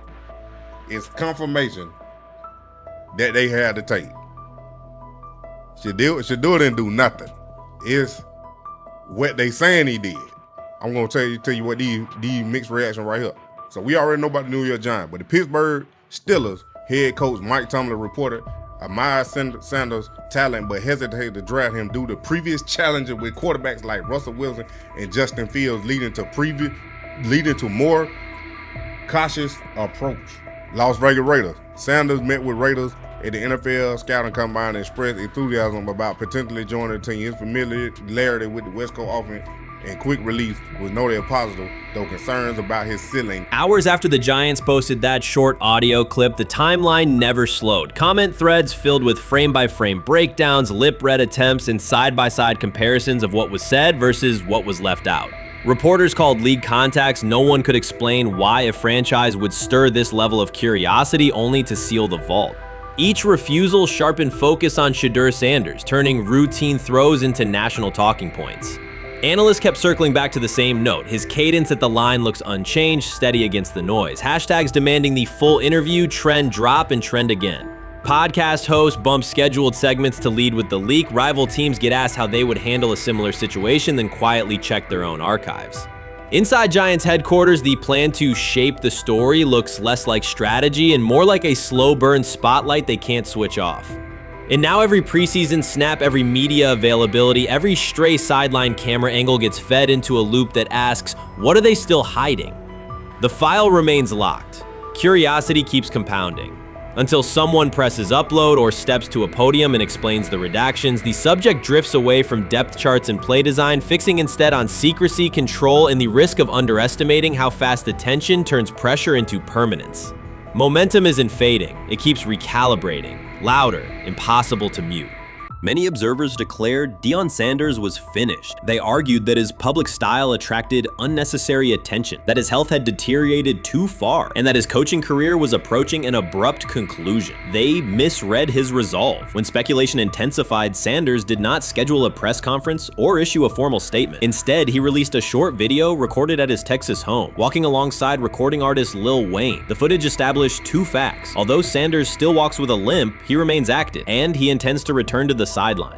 Reports from USA Today and ESPN confirmed that Sanders had temporarily left Colorado to recover from a significant, undisclosed medical condition. He lost 14 pounds and missed several summer practices, leading to widespread debate about his future. Unofficial sources suggested complications related to previous blood clot issues, but no official diagnosis was provided. Throughout Sanders' absence, numerous media outlets framed his situation in crisis language, frequently questioning whether he would coach again. By comparison, when coaches such as Lincoln Riley paused their duties for health or family reasons, coverage emphasized understanding and patience, an imbalance that reflects a common difference in how high-profile black coaches are treated. Sanders' silence was not a retreat, it was a period of recovery. During rehabilitation, he relied on family, faith, and trusted colleagues, yet stayed connected to his program through brief online updates. The video with Lil Wayne demonstrated that he retained strong support from influential friends, countering narratives that portrayed him as isolated or on the verge of retirement. The visual evidence showed that his setback is temporary, and that he remains determined to lead Colorado into the forthcoming season. Since accepting the Colorado position, Sanders has dramatically elevated the program's national standing. He first drew national attention to Jackson State and the broader HBCU football landscape, then moved to Boulder and transformed a one-win team into a central storyline in college athletics. His approach, combining hip-hop culture, direct communication, and open expressions of faith, has challenged conventional expectations for head coach behavior. Each step forward has been met with heightened scrutiny. His time at Jackson State was labeled a publicity stunt, his departure for Colorado was framed as abandoning HBCU culture, and his social media presence has been cast as distraction from traditional coaching responsibility. Critics often magnify Sanders' missteps and question his motives, while comparable actions by other coaches receive neutral or sympathetic coverage. Showings of enthusiasm from Brett Favre and disciplinary intensity from Nick Saban are celebrated as competitive passion, yet Sanders' displays of confidence are frequently labeled arrogance. The discrepancy illustrates deeper biases rather than differences in performance. Sanders' success challenges entrenched expectations of how a college football leader should look, speak, and act, especially a black coach who refuses to downplay his identity. During his convalescence, Sanders maintained close communication with his staff and athletes, reinforcing the standards he had established: discipline, accountability, and belief. The program's daily messaging continued to emphasize preparation and resilience, signaling that Sanders' influence persists even when he is away from campus. Athletes echoed his mantras during workouts, confirming that his leadership extends beyond physical presence. Sanders acknowledges the seriousness of his medical challenge, but has refused to let it define him. He has publicly discussed leaning on scripture and prayer, explaining that his purpose as a mentor, father, and coach extends beyond personal adversity. In that context, the video of him walking in the Texas sun was less a strategic media effort than a straightforward demonstration of continued commitment to his team and mission. Colorado still requires Sanders' vision. Prior to his arrival, attendance was low, national media attention was minimal, and recruiting momentum had stalled. Sanders' leadership brought renewed energy, authentic identity, and higher standards of accountability. Players who previously lacked representation in college football leadership found a coach who shares, affirms, and elevates their cultural background. Sanders supplements conventional coaching priorities, scheme, fundamentals, and execution with empowerment initiatives that cultivate self-confidence and authenticity. As preseason camp approaches, Sanders intends to resume full involvement, even if medical recovery remains ongoing. His presence is expected to restore on-site leadership, stabilize the locker room, and direct media coverage toward on-field progress. For Sanders, the objective extends beyond compiling wins. It includes completing a cultural transformation that expands how success and leadership are defined in modern college football. Those who predict his decline overlook the underlying traits, faith, perseverance, and purpose that have supported Sanders throughout his career. Doubts, rumors, and disproportionate scrutiny have followed him from playing days into coaching, and he has consistently responded with results. His current health setback is another obstacle, not a conclusion. The broader initiative he leads, centered on authenticity, opportunity, and high standards, continues. When Sanders returns to the sideline, it will mark the next stage of a movement he has guided from Jackson State to Boulder. The recent period of quiet has been strategic rather than passive. Instead of defending himself in daily briefings, Sanders focused on rehabilitation, remote program oversight, and family support. Each brief social media message reinforced a consistent theme: faith and preparation.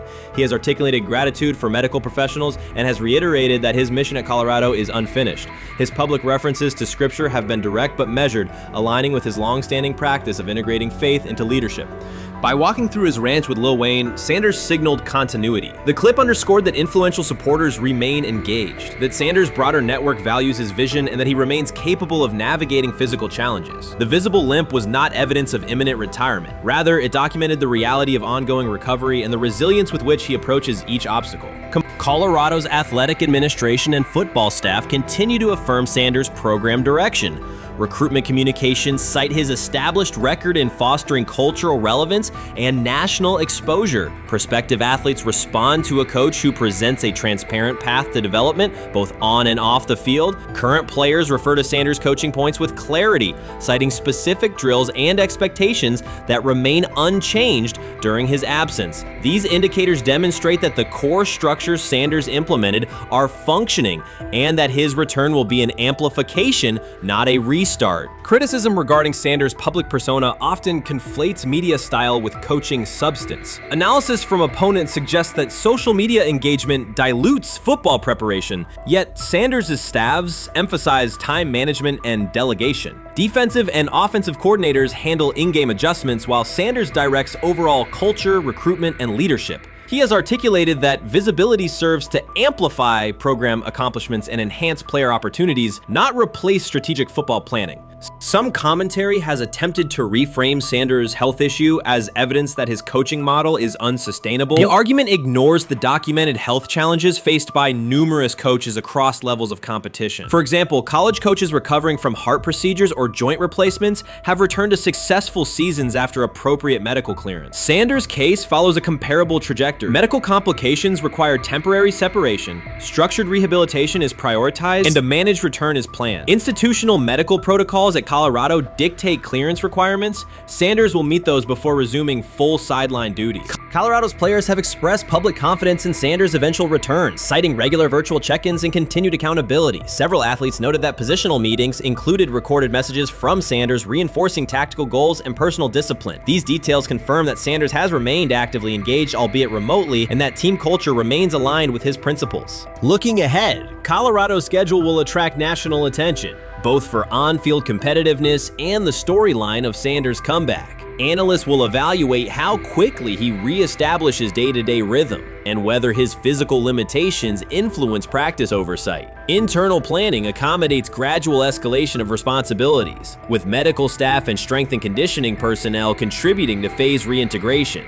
The broader significance of Sanders' return extends beyond Colorado. His visibility continues to challenge prevailing narratives about leadership styles and pathways in college athletics. By prioritizing authenticity, open articulation of faith, and cultural expression, Sanders offers a contrasting template to more conventional models. His eventual recovery and sideline presence will reinforce the argument that diverse leadership profiles can succeed in elite collegiate competition. In summary, rumors of Deion Sanders' coaching demise were premature. Verified reports confirm a substantial but temporary medical setback. He used the time away to focus on health, sustain program engagement, and rely on a support system anchored in family, friends, and faith. His recent public appearance demonstrated active recovery and reaffirmed his intention to resume leadership in Boulder. The forthcoming season will test Colorado on the field, but it will also underscore the durability of Sanders' vision, one that combines competitive ambition with cultural resonance. Observers who continue to question his longevity overlook the resilience and purpose that have defined his career. Sanders' return is imminent, and the movement he leads remains intact. They say training camp decides depth charts, but Shedeur Sanders began fighting for his job long before he will step inside the Browns facility. While most first-year players squeezed in one last vacation, he slipped onto a private field in Texas, strapped on Cleveland's helmet and shoulder pads, pulled a fresh number 2 jersey over his chest, and started rifling timing routes as if it were the opening drive of week 1. No cameras, no hype track, no product placement, just sweat, cadence, and ball placement. A rookie does not rehearse in full game gear unless he already envisions himself commanding the huddle. Plenty of observers shrug that clip off. They insist the 5th rounder, quote, isn't ready, cling to depth chart conventions, or whisper that the name across his shoulders did most of the talking on draft day. Maybe it is the Deion connection, maybe it is a preference for prospects who blend quietly into the background, or maybe the league's gatekeepers fear the possibility that the kid is better than the quarterbacks they have spent months promoting. Whatever the motive, the countdown has started, and video rarely lies. Shedeur Sanders is not preparing to arrive. He is preparing to lead.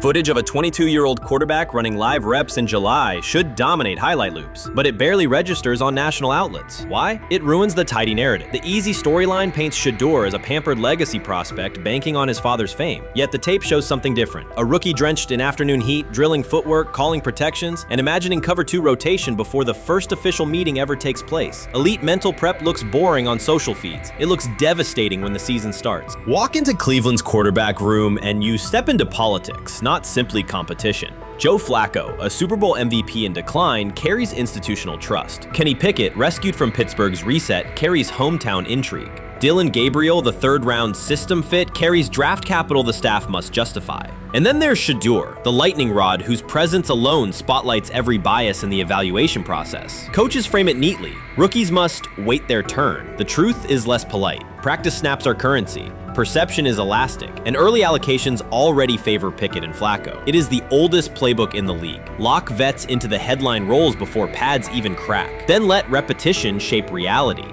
Sanders refuses to cooperate. He is not a 4th-string camp arm. He has engineered game-winning drives under national scrutiny, operated against live blitz looks most prospects never face, and more than any quarterback in the room, documented his own off-season obsession. No social media rollout, no brand consultant, just pads, cleats, and an unlit practice field. If his last name were Smith, pundits would label him the sleeper of camp. Instead, politics trails every throw. Training camp rotations expose organizational intent. Beat writer Fred Greetham already reports that Pickett and Flacco will open with first-team reps when veterans report July 23rd. Gabriel grabs the developmental snaps, leaving Sanders the leftovers. That isn't performance-based, it's narrative-safe. Gabriel doesn't threaten hierarchy, Sanders bends gravity. Watch the details. Does Shedeur steal 11-on-11 snaps with the 2s? Does he run red zone installs or 2-minute drills? If he does, coaches are admitting he is forcing his way in. If he doesn't, they are postponing the inevitable. Either way, the private field reps have sharpened his timing and condensed his release. He is not hoping for an opportunity, he is prepared to seize one the instant it appears. Cleveland's joint practices amplify that tension. First come live periods against the Panthers, then sessions with the champion Eagles. Those reps belong to the starters, so Flacco and Pickett will absorb most of Carolina's disguised pressure and Philadelphia's exotic fronts. Sanders' proving ground will be the preseason opener on August 8th. Under the stadium lights, he will get entire series, real reads, pockets collapsing for real. If his command mirrors the footage from Texas, coaches will have to answer why he never saw earlier work.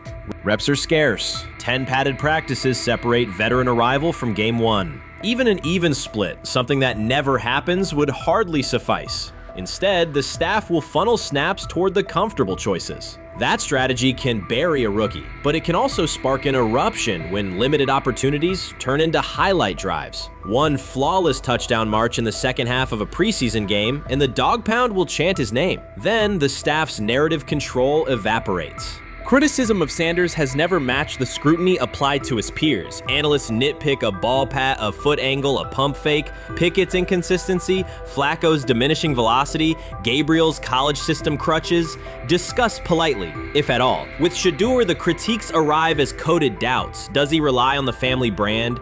Is he coachable? Can he stay humble? That double standard is as old as the league's resistance to outspoken black quarterbacks. Add Deion's unapologetic persona, and each Sanders rep becomes a referendum on establishment comfort levels. Shedeur answers not with rebuttals, but with work. Work captured in silent footage more deafening than any debate show monologue.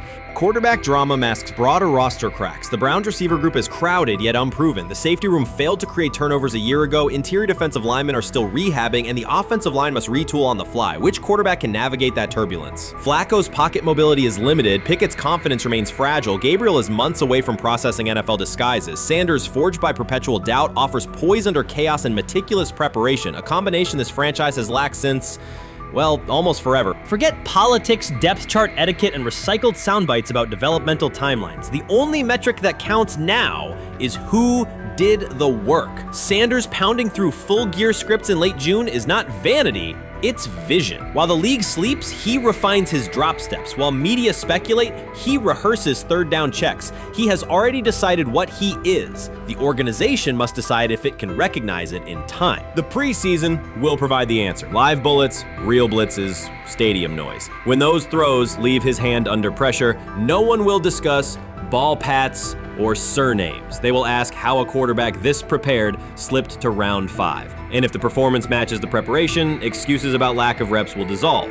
It will be production against perception, and Shedeur Sanders has been producing where no one could see. Ready is the wrong word. He has been ready. Shedeur Sanders did not treat day 4 of Browns training camp as anything other than work. He completed 8 of 11 passes with 3 touchdowns, operating with control and accuracy throughout the red zone periods. The throws were varied, a well-placed ball to rookie Luke Floria that led him across the goal line in stride, a firm throw to Cade McDonald over middle after a quick read, and a tight window completion to Diontae Johnson at the back of the end zone with 2 defenders closing. The sequence showed timing, poise, and placement under pressure. While national attention centered on Joe Flacco's underneath completions and Kenny Pickett's option and rollout periods, Sanders produced scoring plays on schedule. The performance was not the product of broken coverages or end-of-period reps. It came within structured work with defenders in position and the offense executing standard progressions. The accuracy rate, 8 completions on 11 attempts, reflected consistent mechanics and decisions. The operation was steady from huddle to snap to finish. Despite that session, the distribution of first-team snaps did not change. Camp logs indicated that Pickett and Dillon Gabriel continued rotating with the starters, while Sanders remained primarily with the second unit. With the first preseason game approaching, that choice drew more attention from observers who expected productive days to be followed by expanded opportunities. The question surfaced again: what additional evidence is required to evaluate Sanders with the top group? The 3 touchdowns illustrated different aspects of his profile. On the throw to Floria, Sanders used a measured trajectory to lead the receiver away from contact and into the end zone. On the ball to Johnson, he identified leverage, held the safety with his shoulders, and delivered to a precise spot at the back line. On the throw to McDonald, he eliminated the first read, reset, and drove the ball into the window before the hook defender could squeeze it. Each score reflected a particular tool: anticipation, manipulation, and velocity within standard timing. Comparisons to the other quarterbacks were straightforward. Pickett produced 2 touchdowns but placed 1 late ball that exposed a receiver to contact near the goal line. Gabriel accounted for 1 score, with additional gains coming on checkdowns and designed movement. Flacco advanced the ball in short increments without finishing drives during the same period. Sanders converted opportunities into points repeatedly and without turnovers. The rotation, however, remained unchanged. Head coach Kevin Stefanski and the staff continued to allocate first-team work to the same same group, describing the process as an open evaluation. In practice, that has meant extended starter reps for Pickett and Gabriel, veteran scripts for Flacco, and second unit periods for Sanders. The disconnect between output and opportunity was notable, particularly given the stated goal of reaching an early decision at quarterback. When asked about the timeline recently, Stefanski said the preference was to decide sooner rather than later, an acknowledgement that the window for assessment is limited as preseason approaches. Speculation about motives is common in such situations. The discussion has included references to front office perspectives and ownership influence. Owner Jimmy Haslam is widely viewed as supportive of drafting Sanders. General manager Andrew Berry is known for prioritizing fit, traits, and process within the roster building model. Stefanski reports to Berry, and the practice plan reflects coaching evaluation within organizational parameters. None of that guarantees any outcome. It does explain why rotations can remain conservative even after strong individual periods. Regardless of internal views, the most useful next step for the evaluation would be a defined set of first-team snaps for Sanders to put comparable tape next to his peers. There was also outside attention on several practice segments from earlier in camp that showed Sanders throwing during lulls to non-receiver personnel, ball attendants, staffers, and assistants, while other quarterbacks were in script with full units. Those clips circulated widely and were interpreted by some as dismissive. Sanders addressed questions about it by narrowing the focus to preparation, explaining that his responsibility is to be ready for the work assigned and that he has adjusted at every level of competition, from HBCU ball to the Power 5 and now the NFL. The response matched his general approach: acknowledge the situation, maintain routine, and continue to execute when the next period begins. The broader draft day and narrative context remains part of the conversation. Sanders' college resume included efficient production and high completion rates across 2 programs, culminating in national recognition such as the Johnny Unitas Golden Arm Award. His selection in the 5th round was driven by varying evaluations of projection, scheme fit, and development timelines. The result is the current environment. He must present his case within limited windows, then wait for access to the next rung of competition. That does not make the process unfair, it makes it exacting. The best answer, for him and for the staff, is additional, comparable reps and clear tape.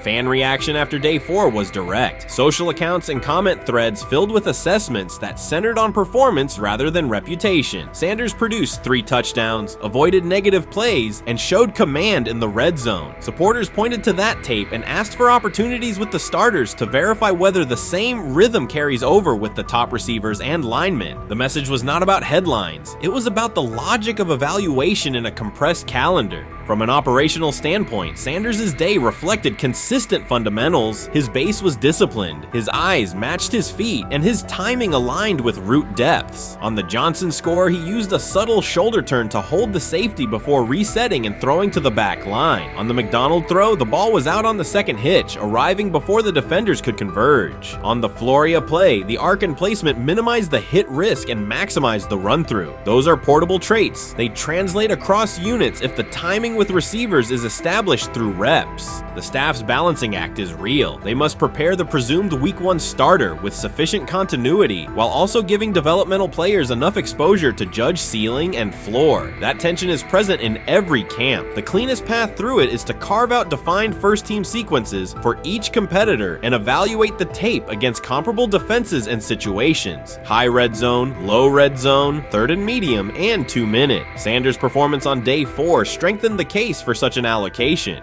Context matters off the field as well. Earlier in the offseason, 2 speeding citations, 91 miles per hour in Brunswick and 101 miles per hour in Strongsville, prompted public comment from Berry, who emphasized standards and safety. Sanders accepted responsibility, stated that he learned from the incidents and moved on. In camp, he has kept the focus on football tasks, install retention, cadence management, protection IDs, and post-practice review. He has also continued to build rapport across position groups, including veteran receivers and defensive backs, so that timing and expectations are clear when reps arrive.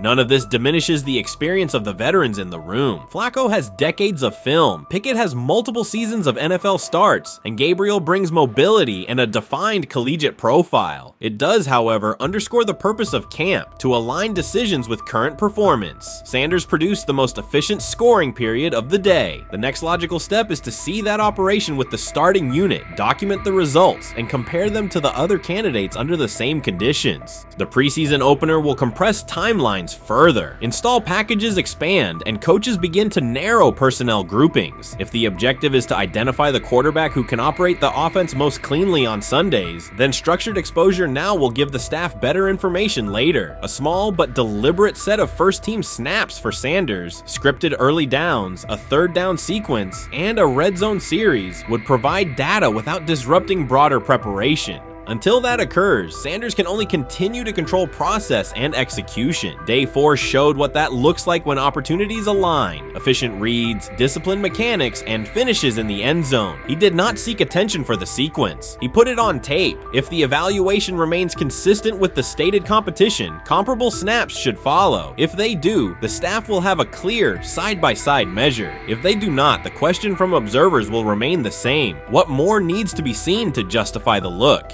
For now, the record from day 4 is clear. 8 completions on 11 attempts, 3 touchdowns, no turnovers, red zone precision, consistent control at the line and in the pocket. Those are tangible outputs. They merit a defined opportunity with the starters as the team moves toward preseason and the decision that follows. Whether or not that opportunity arrives immediately, Sanders has shown the preparation and execution necessary to be evaluated on equal footing. The next step is a matter of allocation, not speculation.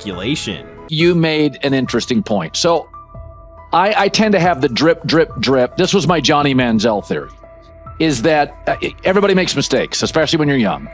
But if I see 2, 3, 4, 5, then you've got a plumbing issue. It's not just you didn't close the faucet.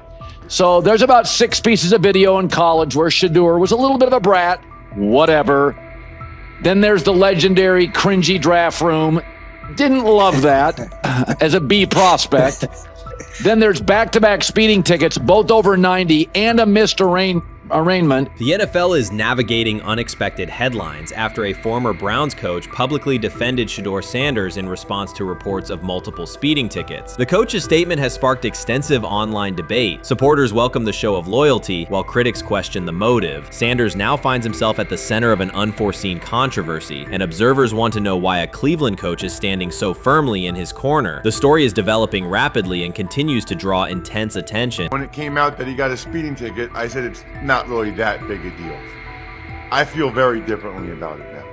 Over 40 miles an hour over the speed limit, less than 2 weeks after you just got a ticket. I don't know if that's entitlement or immaturity. There's got to be some teams that are feeling very good right now that they didn't draft him. Observers are focusing on Shedeur Sanders' recent speeding ticket, treating the violation as a measure of his character and sidelining his athletic, academic, and philanthropic accomplishments. The incident, driving 15 miles per hour over the limit in a borrowed Lamborghini, has drawn sharp criticism. In response, a former Cleveland Browns coach has taken the opportunity to comment, even though the franchise is widely viewed as unstable due to its frequent coaching changes and limited on-field success. By defending Sanders, he presents himself as an authority on discipline and leadership. The statement, coming from an organization seldom praised for stability, has nonetheless attracted considerable attention across the league. You want to defend him a little bit. I thought this was an interesting take. Yeah, I thought it was really interesting that you said you were out because of the speeding tickets. To me, that's such a minor thing. You were so high on him in terms of his completion percentage in OTAs, and I thought that was a little aggressive on your part. But with the speeding tickets, I got a speeding ticket the first night of the draft, my first year there. I thought maybe I'd get the benefit of the doubt, but they gave it to me anyways. As soon as the former Browns coach defended Shedeur Sanders, social media erupted with commentary, resembling the volume of draft night coverage. Posts and opinions appeared within minutes, and criticism escalated rapidly. Detractors amplified Sanders' minor speeding violation, while supporters argued that such reactions were disproportionate to a single traffic citation. Shedeur Sanders received 2 speeding citations, and the minor traffic issue quickly drew national attention. Before considering the former Browns coach's response, it is is useful to clarify the facts. Sanders, son of Pro Football Hall of Famer Deion Sanders and a current college quarterback, was twice ticketed for exceeding the limit while driving a high-performance vehicle. Commentary on social media escalated rapidly, with critics framing the incident as a significant character concern, even as the league has historically tolerated far more serious legal transgressions. Stepping into the debate, a former Cleveland Browns coach, best known for a tenure filled with losses and contested decisions, issued a strong public defense. He argued that 2 speeding tickets should not define Sanders' reputation or overshadow his on-field talent and community work, urging a balanced assessment of the player's actions. I don't love it from a 5th-round draft pick. I don't love that it happened multiple times. But I do think that this is the first time he's been away from his dad. And, you know, there's going to be some growing pains. Now, would I sell my stock on it like you are? Not because of a couple speeding tickets, especially in light of the problems that Brown's quarterback room has had to deal with legally in the last few years. I mean, this is nothing. The debate quickly shifted from 2 speeding citations to broader claims about integrity, growth, and leadership. The former Browns coach framed the infractions as moments for personal development and urged observers to view them in context. Critics responded forcefully. Some called for disciplinary action, others questioned Deion Sanders' parenting, and a few sought to discredit the coach himself, despite his professional record already being widely analyzed across the league. The reaction underscores an apparent inconsistency in public standards. Fans often overlook on-field confrontations, heated sideline arguments, and other significant controversies, yet they treated Sanders' routine traffic offenses, speeding without evidence of reckless endangerment, as indicators of serious character flaws. If such minor violations were adopted as the primary measure of morality in professional football, many players would face similar criticism. Sports media amplified the story almost immediately. Television panels dissected Shedeur Sanders' decision-making, treating 2 speeding tickets as indicators of deeper character concerns. Networks aired detailed segments under banners such as red flags and road rage, repeatedly questioning whether the citations might affect his draft evaluation. Although Sanders is already regarded as a first-round prospect, analysts emphasize that NFL teams value discipline and legal awareness when forming final assessments. Many commentators overlook the fact that other high-profile players have faced more serious offenses without similar scrutiny. Throughout the coverage, the former Browns coach defended Sanders, portraying him as a talented quarterback subjected to disproportionate criticism in a culture that expects near-perfect conduct. His argument was thorough and methodical, asserting that the traffic violation should not overshadow Sanders' skills, work ethic, or future potential. Commentators point out that the coach's intervention was not entirely selfless. He recognized the publicity potential. One day he was an overlooked figure from a struggling Browns era, the next he was a trending name across sports media. The discussion quickly expanded beyond Sanders' speeding citations to questions of image management and narrative control. Critics demanded disciplinary measures, public apologies, team sanctions, and formal statements, yet their objections seemed directed less at the traffic infractions themselves and more at Sanders' high profile, confidence, and resistance to traditional expectations. In practical terms, Sanders' brand remains intact. The coach secures renewed relevance, and the episode supplies another headline in the ongoing story of modern football. The next time Sanders is seen in a high-performance car, the debate will likely reignite, focused not on speed limits, but on the broader culture of the league. Meanwhile, new voices continue to join the conversation. Broadcaster Colin Cowherd has already weighed in, offering his own reassessment of the incident and its broader implications. Breaking news, Shedeur Sanders last night was pulled over going 100 miles per hour. All right, he clocked 101, 41 miles an hour over the speed limit in Cleveland. He will have the opportunity to fight the ticket in court. Now, I'm not exactly sure where he was pulled over, whether or not that it was in Ohio or whether or not that it was in his home state. But typically when you're going 40 over, that's flirting with the line of reckless driving. Folks, I gotta tell you, I don't understand what it is with these young men driving at absurd speed. Colin Cowherd's view of Shedeur Sanders shifted abruptly. Days after praising the quarterback's poise and skill, he appeared on air to declare that Sanders is overhyped, unfocused, and distracted by celebrity. The reversal was immediate, without any gradual reconsideration. Cowherd now frames Sanders' 2 speeding tickets as evidence of poor judgment, even though he has defended other quarterbacks facing far more serious off-field issues. The sudden, wholesale withdrawal of support leaves viewers questioning the consistency of Cowherd's criteria and illustrates how quickly media narratives can change when minor incidents receive outsized attention. This is okay. Okay. How much of this is I mean, Jimmy Haslam has his hands all over Manziel, has his hands all over Deshaun Watson, admitted it, man enough to admit it. I saw the reaction in the draft room when they took Shedeur Sanders. Pretty obvious it wasn't the coach and the GM's pick. How much is this team has 8 last place finishes in 13 years owning it. How much of this is we don't have a very good owner here like Washington, D.C. and the Commanders?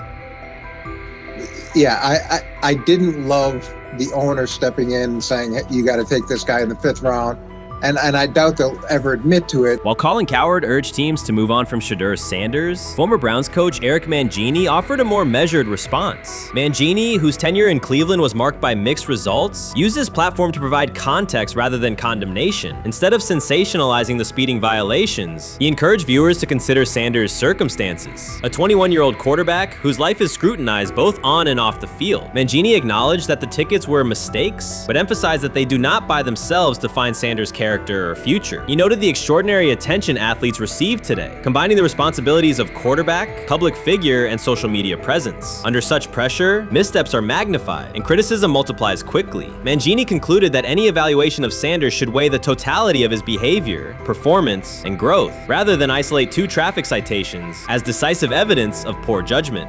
Shedeur is lighting it up in practice every day. You're not even a half bit curious to see what he could do with the ones. That makes no sense. And then on top of all of that, you got players going on podcasts and talking to people in the media saying this guy is really good. Like, this guy is legit. So even your peers respect you enough. How is it that the coaches can't see that? It always starts with the players, where the players like, hey, you see that? You seen that pass he threw? The Cleveland Browns were taken by surprise when quarterback Shedeur Sanders stepped in for first-team snaps, asserting control of the drill and instantly highlighting deficiencies across the rest of the room. His confident command forced coaches to pause practice clips, reevaluate progressions, and consider immediate adjustments to the depth chart. Within minutes, discussions spread throughout the facility and online forums as fans weighed what Sanders' showing means for the current starters. The organization now faces an urgent, data-driven decision on whether Sanders should move up permanently. Shedeur Sanders arrived at Browns practice, took several first-team reps, and the entire quarterback group immediately felt the pressure. Coaches erased the whiteboard and reviewed their plans. Staff members exchanged concerned comments, and observers began asking whether Sanders was positioned to assume a larger role. Tony, every year we see at least 1 to 2 teams. They were in last place in their division the year before.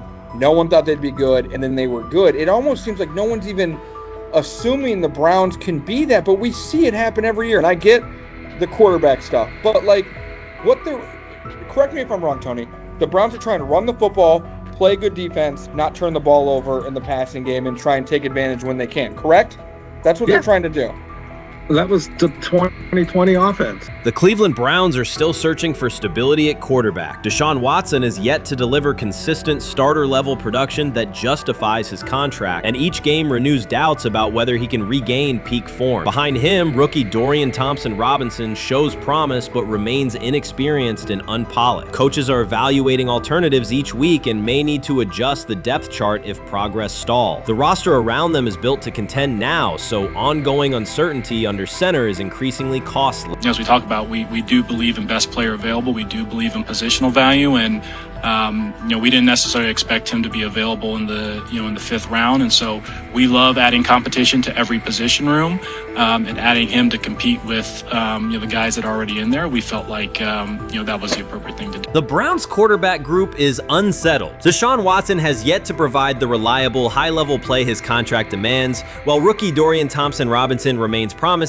but unpolished. Depth behind them consists mostly of veterans whose experience lies more in holding clipboards than leading offenses. The coaching staff needs an immediate answer, not a 3-year development project. Shedeur Sanders enters as that potential solution. At Colorado, he passed for more than 3,200 yards despite working behind one of college football's poorest offensive lines, consistently demonstrating poise, quick processing, and accurate ball placement under heavy pressure. Film shows steady reads and disciplined footwork, traits that offset concerns that his profile is built on family name or media attention. Cleveland viewed the signing as a low-risk, high-reward move. Early in camp, Sanders received a handful of first-team snaps intended merely as an evaluation. Those plays quickly changed practice tempo. The ball came out on time, receivers hit their landmarks, and the defense struggled to adjust. Coaches immediately expanded the review using phrases such as evaluate every option, an indication that the depth chart was no longer fixed. Watson sensed the scrutiny. Thompson Robinson increased his urgency. Within minutes, competition in the quarterback room intensified. Sanders repeated that performance in subsequent sessions. His footwork remained clean, progression sharp, and throws firm and precise. Each strong rep forced staff to reassess the plan to keep him buried on the developmental track. The broader context magnifies the pressure. Cleveland's roster is built to contend now. Fans are weary of quarterback turnover, and the front office cannot afford another costly misstep under center. Around the league, rookie passers rarely wait multiple seasons anymore. Joe Burrow, Justin Herbert, CJ Stroud, and even late pick Brock Purdy established that precedent. If Watson opens the regular season and struggles, public calls for Sanders will grow, especially if the rookie flashes in preseason. Alternatively, another team could attempt to acquire him if Cleveland hesitates to elevate his role. Each scenario underscores the same reality. Sanders' emergence has turned a routine camp evaluation into a critical decision point for the franchise. And we saw Dylan Gabriel go 11-on-11 with the first team, Shedeur Sanders go 11-on-11 with the second unit. So that was really the big wrinkle today. Yes, and of course, it was the first time that we have seen Shedeur Sanders get any of those coveted 11-on-11 reps. Of course, again, it wasn't with the first team offense or against the first team defense, but it's progress. And that means that he's going in the right direction, that the arrow is pointing up. He's coming up the learning curve. So that's good for him. And I actually thought just overall, he had a better day than Dylan had today. He completed more passes. He was more on point. In fact, in that 11-on-11 period, he threw a near touchdown. Desperation can push franchises toward aggressive decisions, especially when their quarterback options appear unconvincing or outdated. One scenario now emerging is that Sanders earns enough confidence to take full preseason reps with the starters, forcing Cleveland to revisit a depth chart it believed was settled at the beginning of July. His practices demonstrate that the excitement around him is grounded in measurable performance. Accurate, high-velocity passes against first-team defenses, and confident command of the huddle. Each strong outing also heightens league-wide interest. Rival scouts adjust evaluations, and general managers revisit their notes, aware that a viable young quarterback may soon become available. Inside the facility, the personnel staff must balance short-term results with long-term roster planning, knowing that an early move could reshape salary cap allocations and locker room dynamics. The pressure on Watson and Thompson Robinson escalates accordingly. Both must produce visible progress to maintain their current roles. Cleveland's recent history shows how quickly promising quarterback situations can devolve into controversy. The franchise has turned potential breakthroughs into organizational turmoil before, so observers remain cautious about how this competition will unfold. What do you think is happening in Browns camp? What do you think is going to happen there? Before I let you go, Lewis. You know, I think it really does. It really does all depend on how Kevin is able to, as it relates to Shedeur, work him in enough. Well, one, Shedeur has to earn the right for Kevin and the staff to have discussions about, hey, we got to get him more reps with the ones and twos. We got to get him more reps with the ones and twos when we're going team period, not just walk through or not just 7-on-7 team. Louis Riddick reacted sharply on air after viewing practice footage from the Cleveland Browns. The clip showed quarterback Shedeur Sanders executing a string of precise throws while the Browns head coach watched with a broad smile. Riddick questioned whether the session was focused on evaluation or celebration, arguing that visible enthusiasm from the staff could cloud objective assessment of a rookie's progress. Earlier in the segment, Riddick's tone had been measured once the Sanders highlights appeared. He criticized the perception that a routine practice was being treated like a marquee event. He stressed that coaching reactions should remain subdued until performance translates into game situations. Riddick concluded by calling for accountability and asking the Browns to clarify how they plan to manage expectations for Shedeur Sanders as training camp continues. Couldn't imagine me myself saying, hey, you know what, as someone who has been at the very bottom to try and ascend to like some level of success, I could never imagine going, you know what would be really cool? I'm gonna play a joke on someone like this and make pretend that I'm a GM and I'm drafting you when actually I'm not, and then I'm gonna hang up and just giggle about it. Man, what the hell are we doing? Seriously, what are we doing when we think that that kind of crap is funny? I don't know. Trying to get likes on TikTok. I don't have the right words for it. Right, Lewis, I'm gonna say this. I don't have the right words for it. Few situations unsettle a former front office executive faster than watching coaches celebrate a rookie quarterback before pads come on in August. In Louis Riddick's view, the Browns staff did more than acknowledge promise. They acted as though they had already secured their franchise leader. Throughout the session, Shedeur Sanders delivered 40-yard throws off his back foot, ran crisp 2-minute drills, and displayed steadiness rare for a first-year player. According to reports, each successful rep drew audible admiration from the sideline, highlighting how quickly enthusiasm has escalated.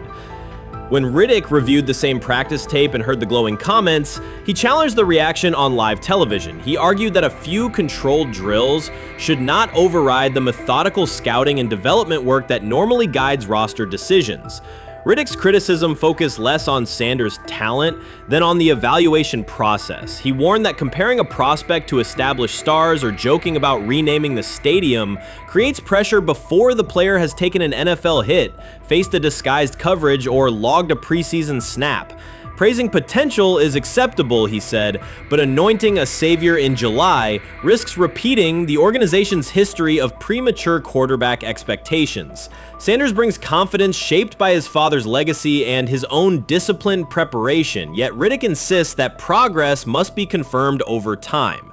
He urged the Browns to temper public excitement, follow a structured development plan, and reserve celebratory reactions for on-field results that matter. Regular season production under live pressure, not highlight clips from a midsummer workout.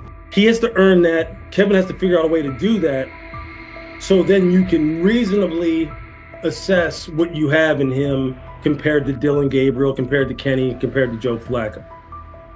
If you don't, then the conversation surrounding him is going to continue to be what it's been, which is, but for some people, he was overhyped all along. He's not that great of an athlete, doesn't have a big enough arm. There's a reason why he was a 5th-round pick, blah, blah, blah, which I don't believe. I believe if he is given enough reps, earns enough reps, and then is given enough reps in meaningful situations, he can throw the ball just as good as Joe, if not better, just as good as Kenny, if not better, just as good as Dylan Gabriel. After more than 2 decades in personnel and broadcast analysis, Louis Riddick was dismayed to see a franchise bypass basic evaluation standards after only a series of eye-catching minicamp throws. Reviewing practice footage from Cleveland, he observed Shedeur Sanders drilling 40-yard passes against uncovered receivers and running 2-minute sequences with poise. In Riddick's view, those reps, conducted without pads, contact, or a disguised rush, show arm talent but reveal little about how a rookie handles game pressure. Riddick said the Browns' reaction drifted from objective assessment to outright admiration. Multiple reports indicated coaches were sketching new concepts for Sanders during dinner and referring to dedicated Shedeur packages well before a padded practice. Even the veterans in the quarterback room showed no visible alarm, a sign that staff excitement had already reset the internal depth chart conversation. The analyst emphasized that his concern is not Sanders' skill set. He acknowledged the quarterback's arm strength, footwork, and composure, but rather how quickly the club appears willing to declare him its long-term answer. Riddick cited several past prospects who received similar midsummer acclaim only to stall once real competition began. Given Cleveland's long history of quarterback turnover, he argued the organization should focus on incremental milestones, processing post-snap reads, surviving live pass rushes, and rebounding from mistakes on Sunday afternoons. Riddick urged the Browns to temper expectations and follow a structured development plan so Shedeur Sanders can progress without undue pressure. One coach reportedly admitted he replayed Tuesday's scrimmage film so often that he lost sleep, an anecdote Riddick offered as proof that enthusiasm is already outpacing reality.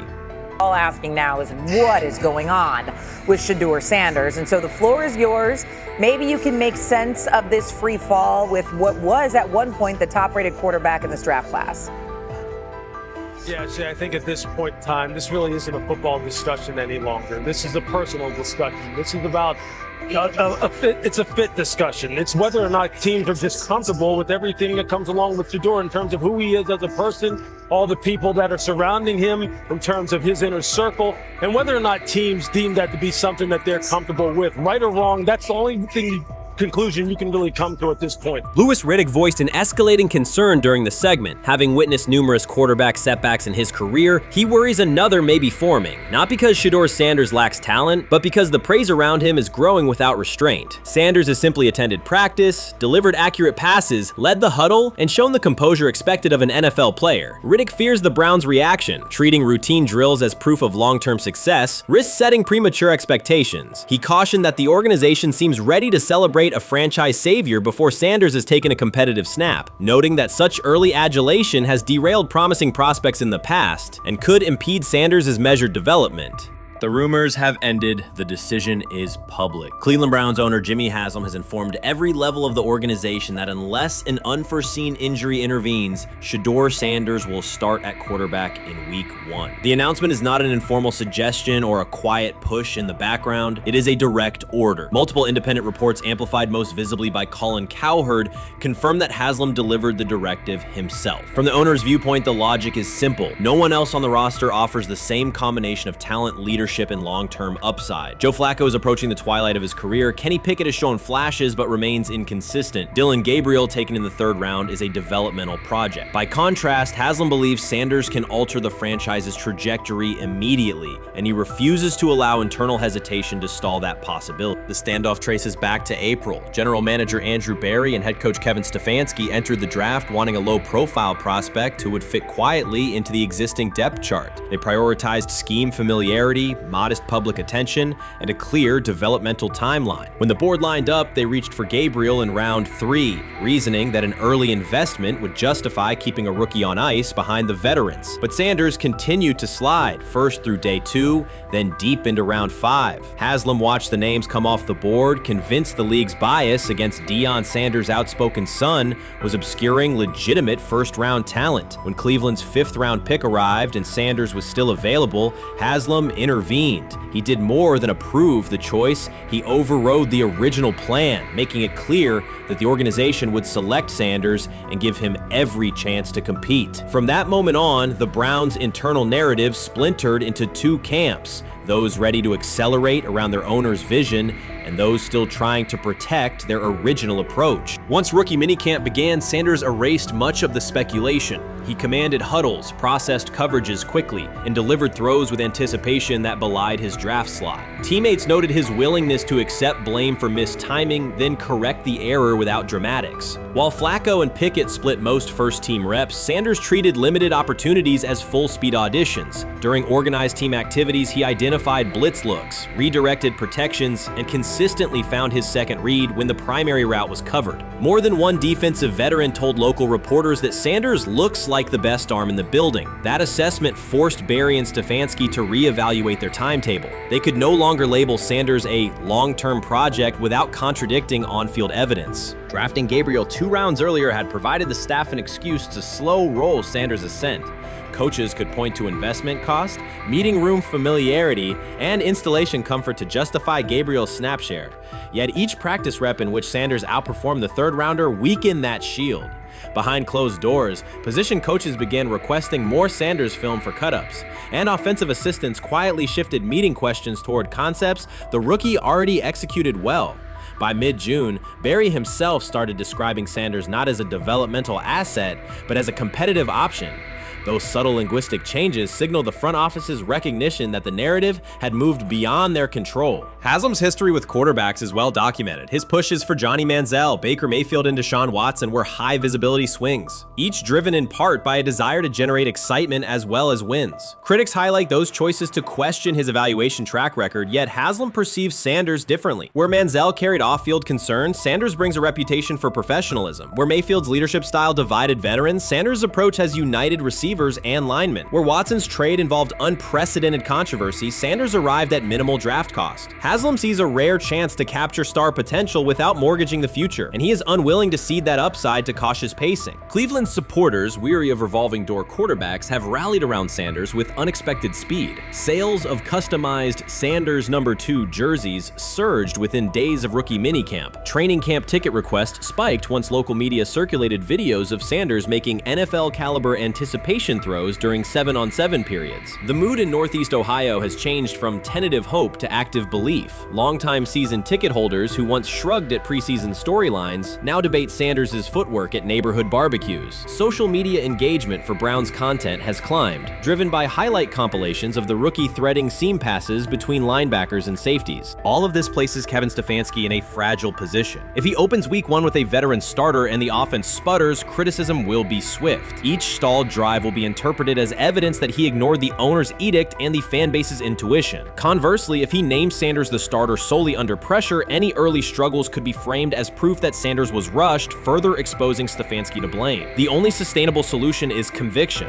Either stand behind a veteran with clear strategic reasoning or embrace Sanders fully and structure the offense around his strengths. Splitting the difference, rotating series, delaying first-team reps, or using vague competition language will satisfy no one and likely jeopardize locker room clarity. Sanders' personal approach has reinforced Haslam's confidence. Instead of taking post-draft downtime, he traveled to Texas to train in full Browns gear at facilities near his father's home. The leaked clip of Sanders executing footwork drills in helmet and pads wasn't a marketing ploy. It was a glimpse into a quarterback visualizing Week 1 live. Team personnel who viewed the footage recognized purposeful rehearsal, cadence calls, pocket movement against simulated pressure, and follow-through adjustments based on imagined rush lanes. Observers asked why a rookie would conduct such intense solo sessions in May. The answer is straightforward. Sanders does not view himself as a developmental pick. He considers himself the starting quarterback of the Cleveland Browns and prepares accordingly.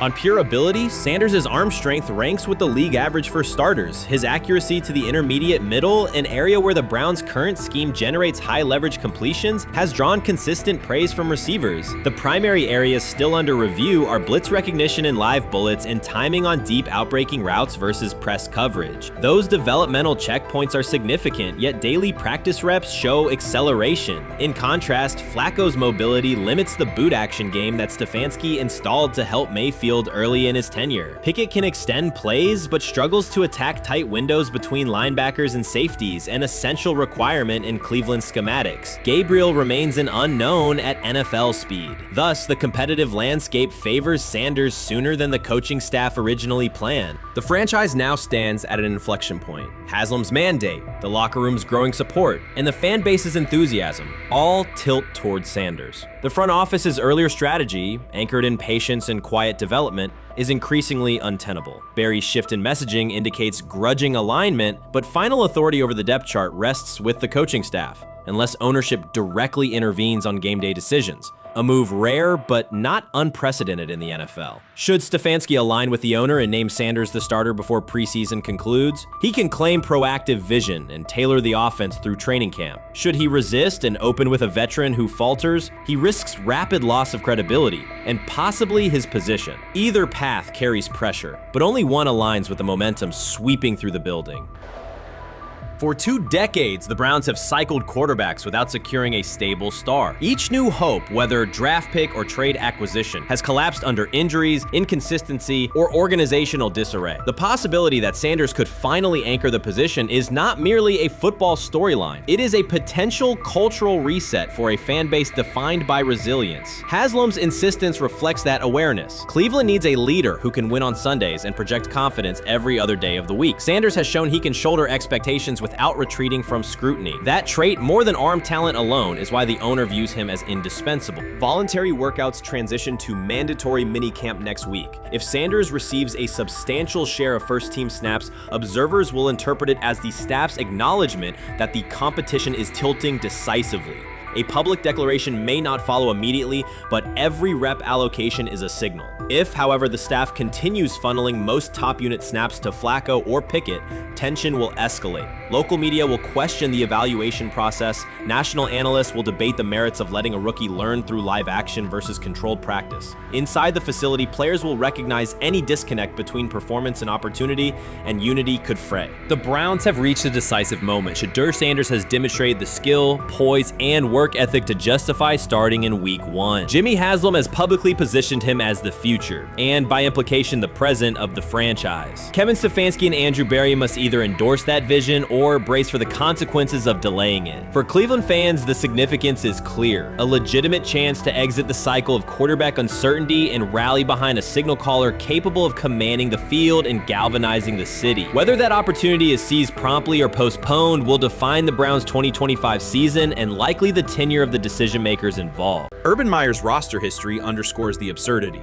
Meyer coached Aaron Hernandez, whose off-field crimes are well documented, along with other players entangled in assaults, academic misconduct, and more. Yet Feinbaum singled out Newton, a national champion, Heisman Trophy winner, and NFL MVP, as the worst. This selective condemnation is not new. When Deion Sanders recently suggested implementing an NIL salary cap to restore competitive balance, Feinbaum dismissed the proposal and called Sanders a hypocrite rather than engage with the substance. The pattern repeats. Feinbaum routinely targets Cam Newton, Deion Sanders, Jameis Winston, Lamar Jackson, outspoken black athletes and coaches, while extending grace to figures such as Nick Saban, Kirby Smart, Dabo Swinney, or Tim Tebow under similar circumstances. Newton is no longer content to remain silent while others distort his story. In response, he laid out an accurate chronology, highlighting facts the commentary networks rarely repeat. One long-standing myth is that Newton was expelled from the University of Florida. He was not. Tim Tebow held the starting job unchallenged, and Meyer had no intention of displacing his star. Like thousands of athletes each year, Newton transferred to find a place where he could play. The move was strategic, not disciplinary. He is, with 3-2-2-5-3-17 to transfer to and more back, Meyer was. Critics habitually resurrect the 2008 laptop incident to tarnish Newton's entire career. Newton has acknowledged the mistake, but its relevance is overstated. The incident did not prompt his transfer, nor did it derail his trajectory. After leaving Florida, Newton enrolled at Blinn College, a Texas JUCO powerhouse, and led the Buccaneers to a national championship while posting dominant statistics. That performance earned him the opportunity to transfer to Auburn. At Auburn, Newton produced one of the most extraordinary single seasons in collegiate history. More than 4,000 yards of total offense, 50 combined touchdowns, an SEC title, a national championship, and the Heisman Trophy. Achievement compressed into a single year under intense scrutiny. Even that landmark season is recast by Feinbaum as a cautionary tale. He claims Newton ignored head coach Gene Chizik by diving for a goal line touchdown when told to kneel, jeopardizing the game. In reality, Newton explained that the decision was a collective adjustment made in the huddle after reading the defense, while Auburn still held timeouts. The Tigers maintained control and secured the championship. Portraying that moment as reckless serves to recast Newton's success as selfishness rather than leadership. Feinbaum's approach to Sanders reflects the same dynamic. When Sanders urged a structured NIL ceiling to protect athletes and stabilize rosters, Feinbaum immediately labeled him hypocritical. Yet when Saban or Swinney voice identical concerns, Feinbaum frames them as thoughtful guardians of the sport. The inconsistency reveals that the determining factor is not the argument but the identity of the speaker. Unapologetic black leaders who control their narratives, challenge entrenched hierarchies, and Feinbaum's commentary often functions as a check on that influence.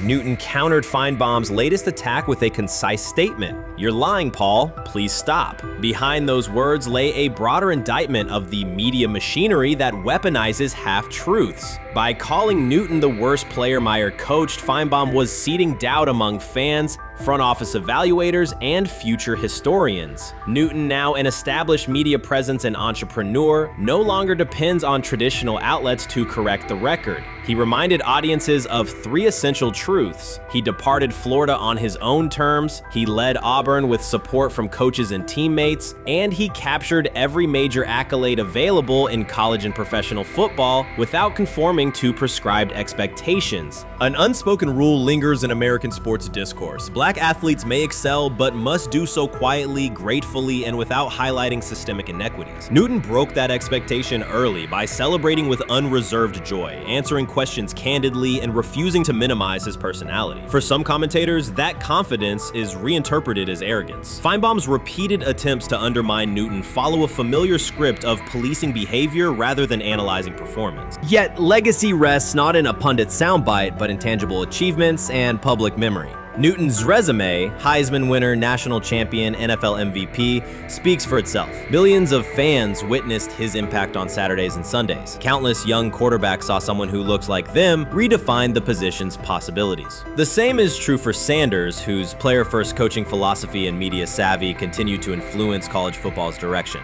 Feinbaum's commentary cannot erase these realities. Newton, Sanders, Winston, Jackson, and others have already secured their places in football history. By publicly confronting misinformation, Newton set a precedent for athletes who now possess the platforms and technology to present their stories unfiltered. The microphone no longer belongs exclusively to legacy broadcasters. Newton holds it now, and he intends to keep it. A decisive shift that reduces the gatekeeper's influence and ensures that accomplishments are judged on merit rather than narrative manipulation. Shedeur Sanders doesn't ask for excuses. He hasn't blamed limited reps, patched together receiver groups, or fourth-string offensive linemen struggling against Cleveland's second-team defense. He shows up, works, and demonstrates why he belongs. On day 3 of Brown's training camp, for the first time since OTAs, he finally received something close to a fair opportunity. He lined up with the second unit during an 11-on-11 period and made the most of it. In 8 plays, he did what he typically does when given a chance. He executed. He went 2 for 2 on a quick series, finishing with a decisive throw to tight end Blake Whiteheart that immediately caught the sideline's attention. There was no hesitation in his drop, no unsettled feet, and no panic. Just firm, accurate timing and clean operation. It raised an obvious question. What has taken so long for the Browns to evaluate him with a functional group? The story isn't only about one throw, it's about the delay before it. Sanders has been the guy for most of his football life, commanding high school programs, starring in the Southwestern Athletic Conference at Jackson State, then operating under national attention at Colorado. For the first time, he's been told to wait. He has treated that reality as part of the job rather than a setback. He has prepared like a professional since the moment he arrived, and on the 3rd day of camp in heavy heat, he let the football represent his case. While coverage focused on the veteran presence of Kenny Pickett and Joe Flacco, Sanders made an impression with minimal volume.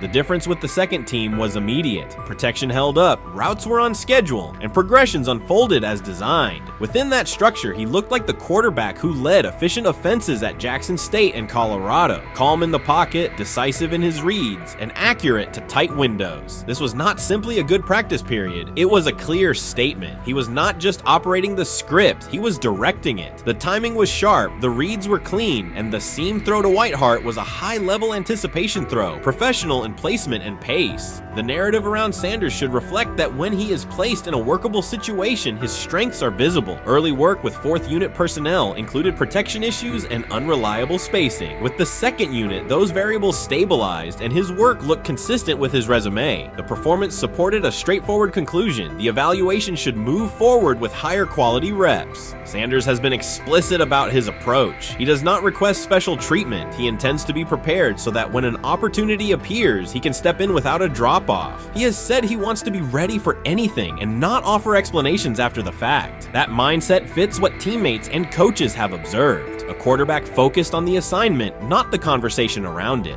The conditions were demanding, relentless sun, heavy humidity, and a practice tempo that stressed decision-making. Many players fatigued as the session wore on. Sanders did not show signs of rushing reads or forcing the ball. He managed the pocket, reset his base when necessary, and continued to deliver on time. The path he has taken, HBCU starter in the SWAC, then Power 5 starter under constant attention, has prepared him for compressed evaluation windows. He has been under scrutiny for years. The heat did not change his process. He moved defenders with his eyes, anticipated breaks, and stepped into throws with balance. The crowd was not chanting his name, and there were no ovations. That was irrelevant to the task. He is focused on the locker room and the staff, and he is building credibility the same way he did at previous stops, by being reliable when the ball is snapped. Quarterbacks coach Bill Musgrave has emphasized ignoring external noise and keeping attention on install, footwork, and timing. Sanders is familiar with the dynamic. He has been followed by cameras and commentary since his early teens. He has experience living with attention and still adhering to routine. Under heat, with a narrow set of snaps and multiple decision points, he stayed composed and effective. 2 speeding citations, 91 miles per hour in Brunswick and 101 miles per hour in Strongsville, became national items. General Manager Andrew Berry characterized the decisions as not smart and stressed that it's not only about driving fast, but about the safety of others. Sanders accepted responsibility, stated that he learned from the incidents, and said he would follow the rules. The attention to those citations did not alter his daily schedule or his practice preparation. He arrived early, stayed engaged, and kept the discussion centered on work.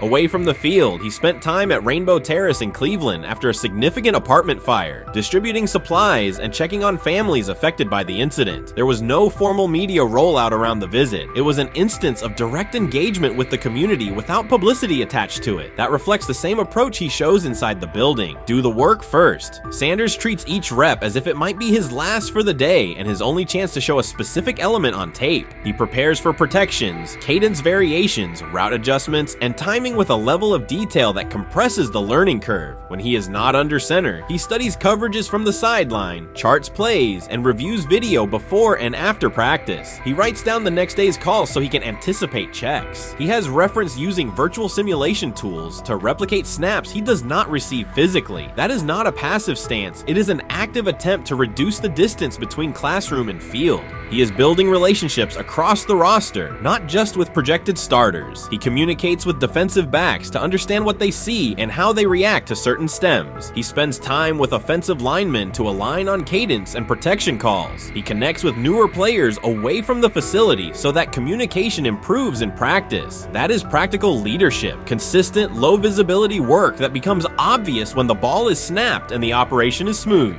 3 days into camp, a central question remains. Why hasn't he taken a first-team rep? Flacco has seen work. Pickett has seen work. Dillon Gabriel has been cycled in. Sanders has remained behind all three on the depth chart while producing efficient periods when provided stable support. Head coach Kevin Stefanski has not publicly detailed the plan for distributing first-team snaps among the quarterbacks. When asked, Sanders answered that it is not his place to comment on rotation decisions. That response aligns with his day-to-day conduct, respectful, professional, and centered on the next assignment. The staff is managing a room with a Super Bowl MVP, a former first-round pick, multiple rookies, and a new set of combinations on the offensive line. That creates a set of decisions about exposure, pacing, and evaluation windows. Within that context, Sanders has presented a clear case for additional evaluation. He has shown he can execute the offense as designed when the variables are standard. Musgrave has a long-standing connection with the Sanders family through his time as a teammate of Deion Sanders in San Francisco. That familiarity supports direct communication. It does not guarantee anything about the depth chart, but it does help streamline teaching, feedback, and expectation setting. Inside the defensive back room, veterans such as Denzel Ward have provided perspective on timing, leverage, and eye discipline that Sanders has incorporated into his preparation. He is operating without the immediate family structure that defined his college environment. Away from his brother Shiloh and his father Deion, he is managing his own housing, nutrition, recovery schedule, and all the smaller tasks that accompany an NFL routine. Those adjustments matter because they influence consistency across a long camp. He has treated those responsibilities as part of the job rather than distractions, which is reflected in a steady daily approach. What he showed on day 3 with the second unit was not a surprise to those who have tracked his prior work. It was a continuation of a profile, efficient sequencing, clear timing, and consistent ball placement when protections and routes hold up. The 8-play period was short, but it was enough to reinforce the point. He doesn't need a large sample to demonstrate baseline operation. He needs a fair sample to test ceiling and adaptability. There is also the matter of perception. Public attention concentrated on the speeding tickets and the general manager's response. Less attention fell on the preparation, the efficient period with the second team, or the community engagement at Rainbow Terrace. That imbalance is common in training camp narratives. Sanders has handled it by keeping his answers simple and his focus on football. He has not tried to redirect the conversation. He has done his work and waited for additional reps. The objective next step is straightforward. Expand the evaluation with higher unit personnel and standard opponents. That does not require a complete reshuffling of the depth chart. It requires allocating a defined sequence of first-team snaps so that timing with starting receivers and protections with starting linemen can be measured on tape. The staff can then compare operation speed, accuracy under pressure, red zone decision-making, and 2-minute mechanics against the other quarterbacks. That is the most direct way to clarify the competition. None of this dismisses the experience or track records of the veterans in the room. It emphasizes that the purpose of camp is to test assumptions with current performance. Sanders has provided enough evidence with the second unit to justify a broader look. He has shown that the pace of his feet matches the pace of his eyes, that he can hold safeties with his shoulders, and that he can drive intermediate throws without float. He has also shown discipline to take the clean completion rather than force the vertical shot when leverage dictates otherwise. Every day, he has addressed the controllable items, meetings, note-taking, install recall, cadence management, and post-practice review. He has not asked for public public guarantees. He has asked for an opportunity to compete on comparable terms. The 8-play sequence with the second unit was a small but clear example of what he can do when those terms exist. The staff's communications have been measured. Stefanski has not laid out a schedule for first-team rotations publicly. Barry addressed the speeding incidents directly and emphasized standards for decision-making off the field. Sanders accepted the criticism, adjusted his behavior, and moved forward. Those are the relevant facts. What remains is a football evaluation that can only be completed by giving him snaps with the top group and measuring the results. If that evaluation occurs and he performs at the level he showed with the second unit, the conversation will shift from potential to placement. If it does not occur, the question will persist through camp. Why not test the full picture? Sanders has built a case based on preparation, poise, and execution. He has demonstrated leadership by building relationships across the roster. He has shown maturity in handling external issues directly and moving on. He has given the staff reasons, on the field and in the building, to continue the process. 3 days into camp, he has answered everything within his control. He has shown growth, discipline, and consistent operation. He turned early fourth-team disarray into learning, then executed cleanly when moved to the second unit. He kept the discussion on football when outside topics threatened to dominate. He has not tried to win a press conference. He has tried to win every rep. If he continues to stack days like this, the next step is logical. Evaluate him with the starters, document the results, and let the tape determine the depth chart. Until then, he will continue to prepare, continue to compete, and continue to present the same message through his play. While much of the NFL community attended the ESPYs in Los Angeles, Shedeur Sanders spent the day in Cleveland with families recovering from a residential explosion. He did not seek cameras or a red carpet appearance. He chose to be present in a neighborhood working through loss. Weeks earlier, an explosion at the Rainbow Terrace Apartments in the Garden Valley neighborhood displaced more than 100 residents. Local officials reported that 42 families were left without housing. A father suffered burns over most of his body and remained in a coma. His 2 young children were hospitalized in critical condition. The damage extended beyond structures. Families lost possessions, stability, and routine. Cleveland City Council member Richard A. Starr described the moment as a family fighting for its future. Outside of local reporting, national attention was limited. Sanders decided to go to the site, meet residents, and help organize a day focused on relief and connection. The decision drew questions almost immediately. Some asked why he was not at the ESPYs, others questioned his motives. Sanders did not respond with counter-arguments. He explained simply that he felt an obligation to be present and that he would act on that conviction. This was not a team-scheduled appearance. He promoted the gathering himself, arrived without ceremony, and spent the day with residents. His approach emphasized listening, participation, and time. The event, which he called the Garden Valley Fun Fest, brought a large turnout over several hours. The purpose was straightforward: create space for families to reconnect and for children to play, even as recovery work continued. Sanders threw passes with kids on the blacktop, joined in games, and spoke with parents and grandparents about what they were facing next. He moved through the apartment complex and common areas with minimal staff support. Browns defensive lineman Michael Hall Jr. attended and interacted with residents as well. There were no speeches or staged moments. The focus remained on residents and their needs. Questions about visibility persisted as photos and short clips circulated online. Some criticism framed the visit as a substitute for a higher profile appearance in Los Angeles. Sanders kept to the same message. The priority was to support a neighborhood coping with displacement and uncertainty. He did not present the choice as a protest of any event. He presented it as the correct use of his day.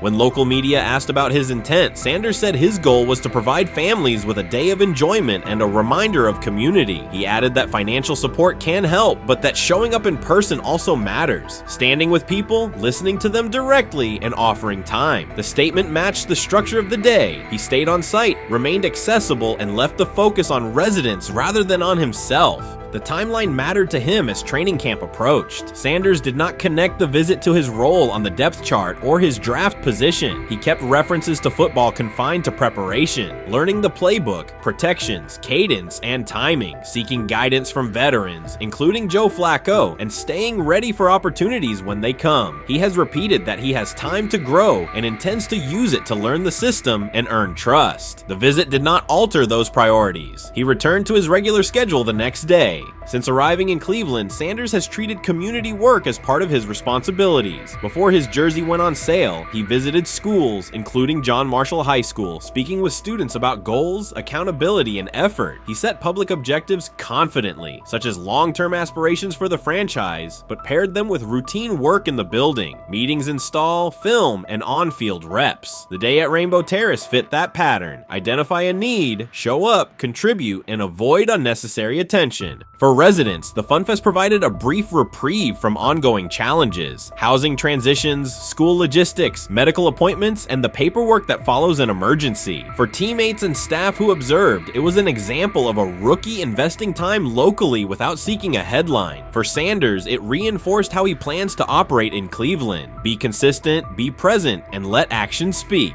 The setting at Rainbow Terrace underscored the scale of recovery ahead.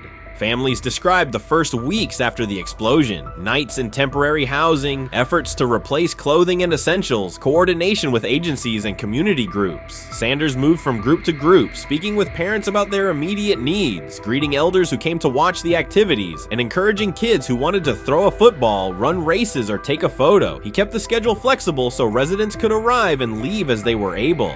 Community partners and volunteers handled tables for supplies, simple games, and refreshments. There were no sponsor banners or organizational pitches. Residents organized as they usually do, checking on neighbors, guiding children, and sharing updates. Sanders' role was clear: participate, make time, and listen. The presence of a recognizable player brought energy, but the purpose remained practical: create a normal afternoon in a place that had not felt normal since the blast. Online reaction covered the full range of opinion. Some posts praised the decision and the event's tone. Others questioned why a rookie would skip a high visibility awards show. Sanders did not try to manage that conversation. He maintained the same explanation. He chose to spend the day where he believed he could be useful, and then he returned to his football schedule. The approach was consistent with how he addresses other topics: answer directly and move on to the next task. The same measured approach appears in his preparation for camp. Sanders has not asked for public guarantees about reps. He has focused on install recall, cadence, and protection IDs, route timing, and situational work. He has sought input from veterans, thanked teammates who have provided guidance, and spent time with receivers and linemen to align on communication. Coaches have emphasized that the quarterback competition is a process, and Sanders has accepted that framework. His emphasis remains on readiness. None of this overshadows the experience and resumes of other players on the roster. It does provide a clearer picture of how Sanders operates as a professional. He separates off-field actions from promotional efforts. He keeps football preparation focused on what he can control. He communicates with teammates across position groups so that timing and expectations are shared. He does not try to steer attention in his favor. He tries to make steady progress. The day in Garden Valley was one example. He arrived without a speech, stayed for hours, and left without an announcement. He did not ask for recognition. He offered time. Residents responded in kind. Kids lined up for catches and races. Parents and grandparents asked about camp and wished him well, and neighbors coordinated rides and schedules around the event. The atmosphere felt like a neighborhood gathering, not a media production. Local leaders who were present or who spoke later emphasized that recovery will take months. Families will continue to navigate housing, healthcare, and daily logistics. Events like the FunFest do not resolve those issues, but they help sustain community connections and morale. Sanders' contribution was to create a space for that to happen and to treat the day with the same seriousness he applies to practice: plan, execute, and keep the focus where it belongs. As the preseason approaches, Sanders will continue to compete for opportunities on the field. He has said he will be prepared when called upon, and that he understands the importance of mastering details before focusing on outcomes. The organization will make decisions based on evaluation, and he will accept the results while continuing to improve. The off-field choices will remain consistent: identify needs in the city where he lives and contribute in direct, practical ways. The core elements are simple. A neighborhood suffered a significant loss. Residents faced immediate and ongoing challenges. A rookie quarterback chose to spend a day there, without a press conference, without a schedule of talking points, and participate in a community-led event designed to give families a break and remind children that play still has a place. He provided presence, not a headline. He listened more than he spoke. He returned to work the next day. In a league and media environment that often prioritize visibility, Sanders made a different choice. He kept attention on people, not optics. He placed value on time spent in person rather than on appearances. He continued to build trust in the locker room and in the city through steady conduct rather than declarations. That approach, measured, direct, and consistent, will shape how he is viewed in Cleveland as much as any public statement could. The outcome of his football career will be decided on the field by installations learned, reads made, throws delivered, and games played. The outcome of his role in the community will be measured by smaller, quieter moments. Afternoons like the Fun Fest, school visits, and unannounced stops where listening matters more than being seen. For Cleveland residents at Rainbow Terrace, the takeaway from that day was straightforward. Someone who represents their team showed up, stayed, and participated without fanfare. For Sanders, it was the same. Do the work in front of you, whether that is a practice period or a neighborhood event, and keep the focus on the people who are affected most.